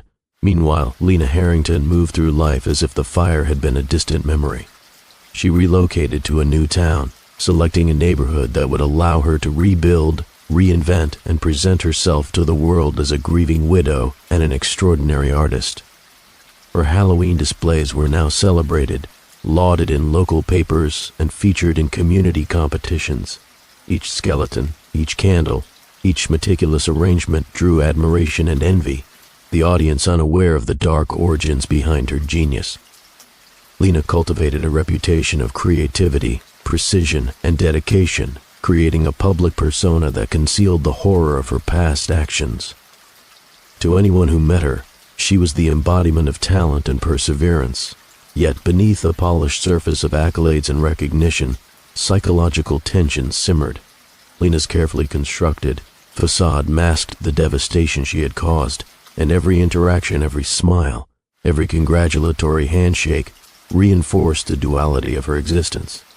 The public's admiration contrasted sharply with the reality that only she knew: the lives lost, the devastation wrought, the moral boundaries crossed in pursuit of personal acclaim. To the audience, she was a hero of artistry. To the victims and the few who remained aware, she was a woman whose ambition had consumed her humanity. The romance that had once defined her life with Marvel had fractured irreparably. Where intimacy had once existed, shared laughter, whispered conversations in the quiet of the night, small gestures of warmth, there was now only the memory of connection. Marvel's incapacitation created a void that Lena filled with displays, contests, and the carefully curated admiration of neighbors. The love that had sustained them through ordinary days and extraordinary moments was replaced by a calculated performance, a mask designed to elicit sympathy and respect from strangers while erasing the consequences of her own decisions.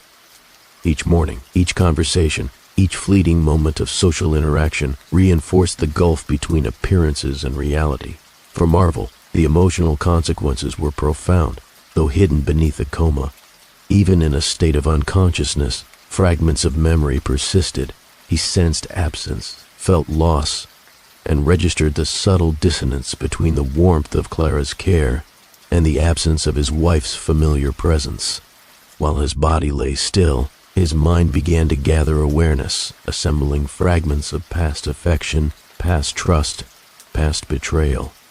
Each twitch, each micro-movement in response to Clara's gentle guidance was a step toward regaining not only his physical autonomy, but also the clarity of understanding that would eventually allow him to confront Lena's deception. Lena's actions illuminated a profound moral tension. Outwardly, she achieved perfection and admiration, but the foundation of her success rested on acts of cruelty, betrayal, and disregard for life. The juxtaposition was stark, a lesson in appearances versus reality. Her ability to maintain composure, charm, and professional recognition highlighted the dangerous power of deception and manipulation. Every accolade she received, every social validation she enjoyed, carried an invisible weight, a reminder that the admiration of others does not absolve one from the moral consequences of their actions. Clara's unwavering dedication became the counterpoint to Lena's deception. She meticulously documented every irregularity in Marvel's condition, noted subtle improvements, and resisted the temptation to allow despair to interfere with care. Her actions, though quiet and unobtrusive, were a testament to resilience, patience, and moral clarity. The contrast between Clara's silent, faithful labor and Lena's public triumph created a psychological tension that would linger, foreshadowing the eventual unraveling of Lena's carefully constructed life. The external admiration Lena cultivated served only to amplify the internal moral reflection required of anyone who knew the truth. Onlookers saw talent, dedication, and artistry. The Harrington neighborhood saw a grieving widow who honored her family with beauty and attention. Yet the reality was far darker. Lives had been lost, trust had been shattered, and one man remained trapped, suspended between consciousness and oblivion, slowly recovering enough to one day demand accountability. This duality of life became a cautionary reflection on integrity and ethics. The public success Lena enjoyed highlighted a universal truth. Outward appearances can be deceiving, and recognition or praise does not always reflect the merit or morality of the actions behind them. The Harrington story became a lens through which to examine the fragile balance between ambition and humanity. What does it mean to achieve success if it comes at the cost of others' lives, trust, and love? Can a community's admiration mask the consequences of moral failure, or will the truth inevitably surface? Each Halloween display Lena created, each award she accepted, was now tinged with a hidden narrative. The perfection of her arrangements, the gleam of her skeletons, and the artistry of her props were all reminders of the fine line she had crossed. Viewers, neighbors, and judges celebrated her talent, unaware that the brilliance of her work had been fueled by obsession, calculation, and a willingness to sacrifice the most sacred bonds of family. The audience, captivated by the beauty of her displays, remained oblivious to the devastating origin story that would one day demand confrontation. Through Clara's vigilance and Marvel's gradual recovery, the story's moral arc began to crystallize. Accountability, patience, and careful observation would eventually pierce the veil of deception. Marvel's slow awakening was not just a physical process, but a moral reclamation, a preparation for truth, justice, and reckoning. The contrast between Lena's polished success and the reality of her actions created a tension that demanded resolution, a lesson in the enduring value of integrity over appearance. The Harrington tragedy also offered a reflection on the costs of ambition left unchecked. Lena had demonstrated the ability to command admiration, create spectacle, and earn recognition, but the means by which she achieved these successes were morally corrupt. Her pursuit of acclaim, divorced from empathy or ethical consideration, illuminated the danger of allowing personal desire to override the responsibilities owed to family, community, and humanity itself. Even as the world celebrated Lena's accomplishments, a slow, inexorable reckoning began to form. Marvel's fragile signs of recovery, Clara's tireless dedication, and the moral weight of truth set the stage for confrontation. Each moment reinforced the lesson that appearances are not reliable indicators of character, that admiration can be misplaced, and that integrity requires more than public performance. It demands accountability, compassion, and ethical consistency. In the quiet hours, Lena's new life appeared flawless, but the psychological tension was palpable to those attuned to the truth. Every smile she offered to neighbors, every acknowledgement of achievement, carried an invisible shadow of past actions. The Harrington story was no longer just one of ambition and artistry. It was a testament to the consequences of deception, the costs of obsessive drive, and the moral imperative to align outward success with internal integrity. Ultimately, Chapter 5 emphasizes the fragile balance between public perception and private reality. Lena Harrington's manipulation created a world of admiration built upon tragedy, yet the seeds of accountability had already been planted. The contrast between her perceived perfection and the moral reality of her actions offers a cautionary tale. While skill, creativity, and ambition can achieve recognition, they must be guided by responsibility, empathy, and integrity, or the consequences can be devastating and irreversible. The first signs of consciousness were subtle, almost imperceptible, a twitch of a finger, a faint change in breathing, a slow, deliberate blink. Marvel Harrington's body remained frail and fragile, yet each signal was a spark of hope. Clara observed them with unwavering focus, her voice a calm anchor as she spoke to him in gentle tones, recounting stories of ordinary life outside the sterile hospital walls. "The world hasn't changed," she whispered. "It's still waiting for you." The patience required to nurture his recovery was immense, and Clara's determination became the silent engine driving both his physical and mental rehabilitation. Days turned into weeks, and Marvel's awareness began to solidify. His eyes followed movement across the room, his hands responded to touch with precision, and the faint murmur of recognition returned to his voice. Each moment of progress was a battle won, each step forward a reaffirmation of the resilience that had carried him this far. Clara coordinated with specialists, therapists, and friends, ensuring that every aspect of his recovery was attended to, blending medical precision with emotional support. The meticulous process was not only physical but profoundly psychological, reintroducing him to the reality of a world that had been irrevocably altered. As his mental clarity returned, Marvel's mind began assembling fragments of memory, aligning sequences of events that had once been clouded by unconsciousness. He recalled the night of the fire with chilling lucidity, the subtle movements of his wife, the way shadows fell across the rooms, the suffocating heat and smoke. Clara carefully guided these recollections, helping him process each memory without succumbing to despair or overwhelming anger. Together they mapped out the sequence of events, noting inconsistencies and small details that pointed toward deliberate intent. The investigation began quietly, deliberately. with Clara orchestrating a careful collection of evidence. Photographs, hospital records, witness statements, and subtle behavioral observations were cataloged, creating a foundation for both moral and legal resolution. Marvel, now regaining both physical and cognitive strength, approached the process with a methodical focus. Unlike impulsive revenge, his strategy was grounded in ethical principles and long-term consequences. Every action, every decision, was guided by a desire to see justice served without compromising his own integrity. Marvel's recovery also required him to confront the deep emotional consequences of betrayal. The intimate trust he had placed in Lena had been violated in the most devastating way. Yet, rather than succumbing to bitterness, he began cultivating resilience, channeling his energy into preparation and clarity of purpose. Patience became his most powerful tool, allowing him to rebuild strength, assess the situation objectively, and consider the moral implications of every potential action. In his mind, vengeance was fleeting, justice enduring. Emotional gratification would never outweigh the principles he now sought to uphold.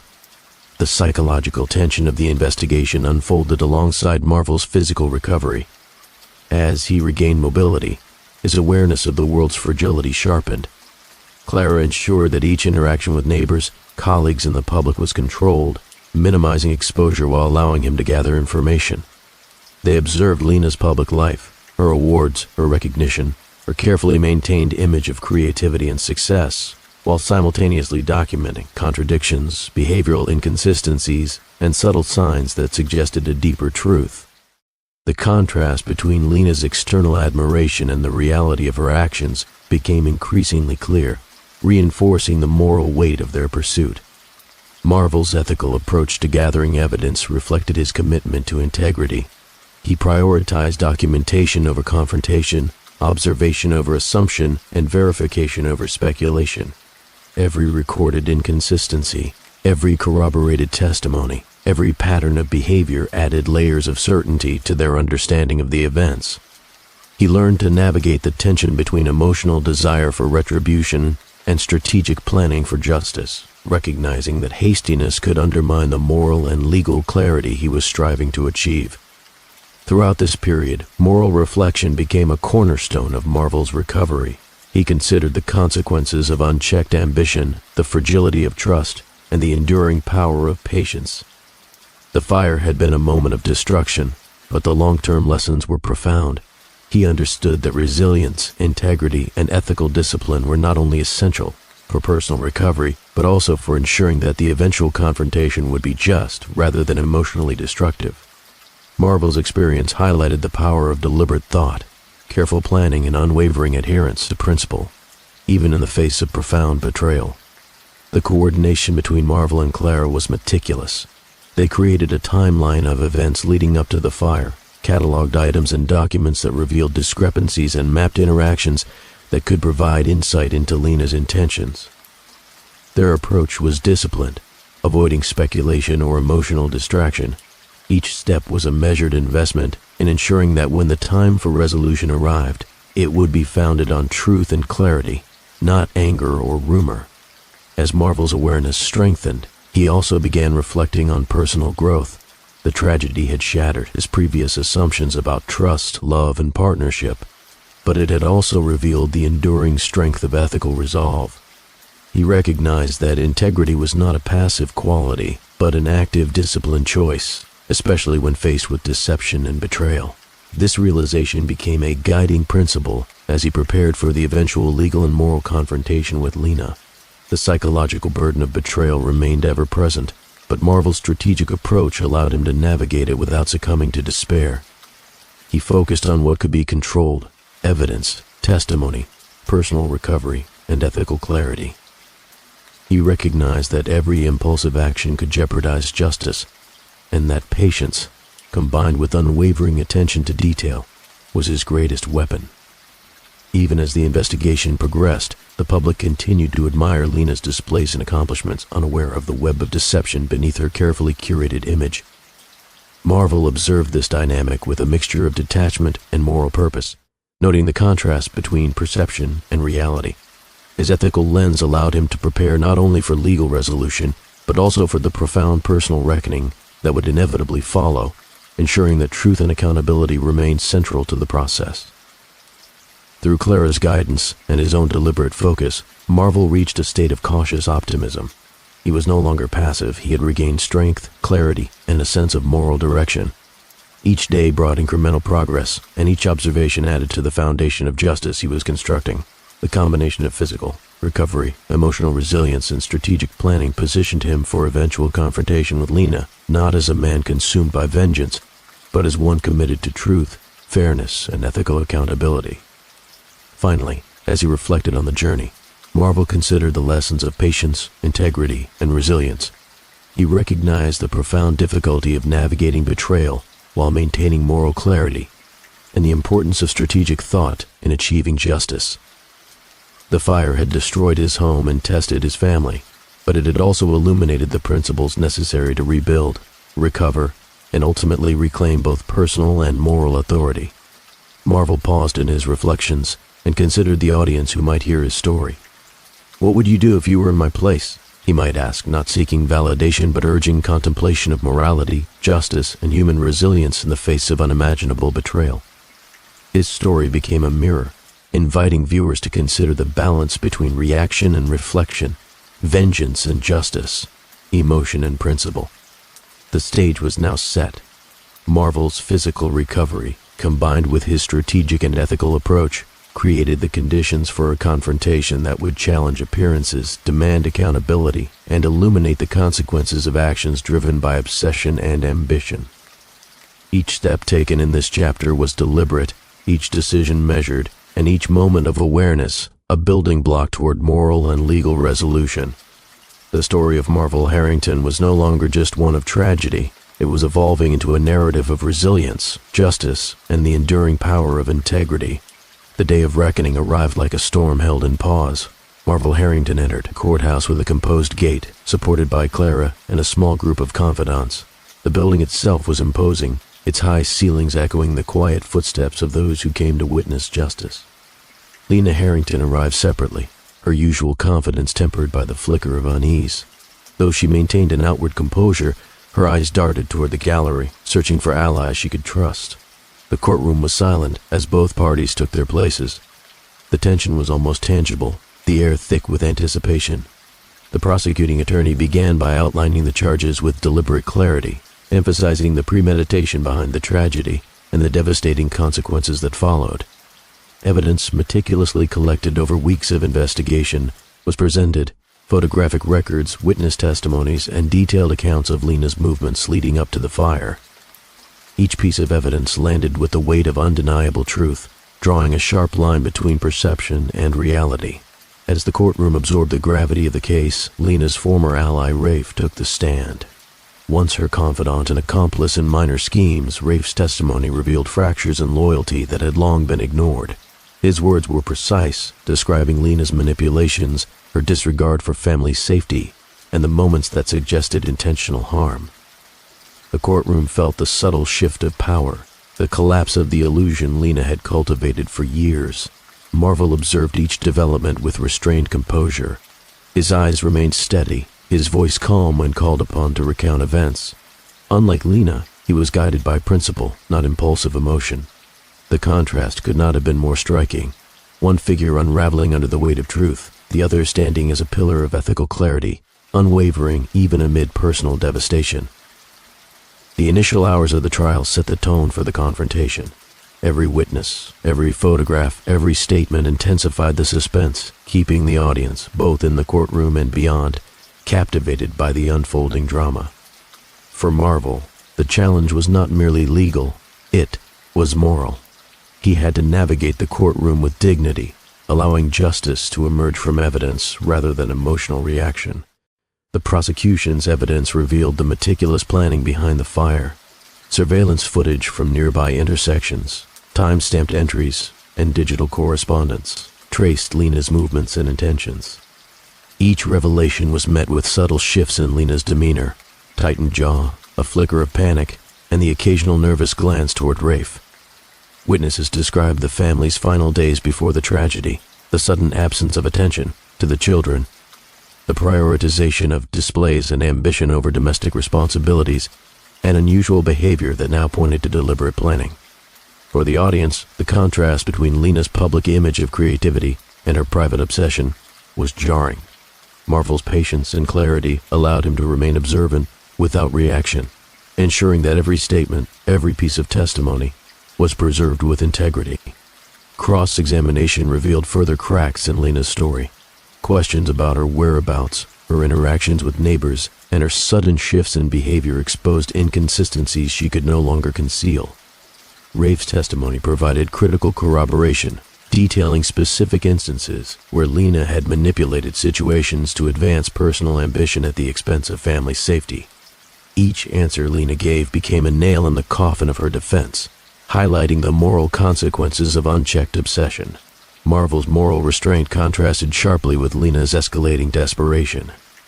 As she struggled to reconcile her public image with the weight of evidence, her emotional composure faltered. She attempted to redirect, blame, citing circumstantial accidents and unforeseeable events, but the accumulated facts left little room for plausible deniability. The courtroom followed each exchange with rapt attention, the tension mounting as the outcome became increasingly inevitable. Throughout the proceedings, Marvel's ethical approach remained a central theme. His testimony was calm and deliberate, presenting facts without embellishment, emotions channeled into clarity rather than outrage. He refused to succumb to the temptation of theatrical accusation or personal attack, recognizing that true justice required more than emotion. It demanded patience, integrity, and precision. The contrast between Marvel and Lena became the moral core of the trial, where Lena had allowed ambition to cloud judgment, to overshadow conscience and care. Marvel embodied resilience and ethical discipline. Every statement he delivered underscored the principle that justice is not merely the outcome of punishment, but the reflection of integrity in the face of betrayal.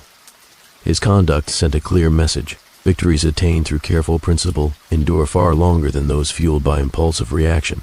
The courtroom drama also revealed broader life lessons to the audience. Ambition without reflection can devastate families, relationships, and personal moral standing. Ethical restraint, even in the face of personal loss, preserves dignity and ensures that consequences are proportional and just. Marvel's example became a study in deliberate action and moral fortitude, offering viewers both suspenseful engagement and an inspirational model of integrity.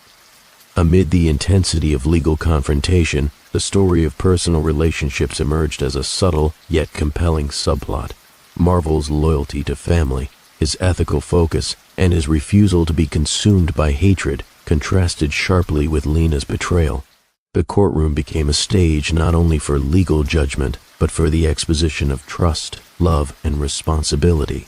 Marvel's ethical choices highlighted the enduring value of loyalty and compassion. He prioritized the safety and recovery of his children, ensuring that personal grievances did not interfere with the larger pursuit of justice.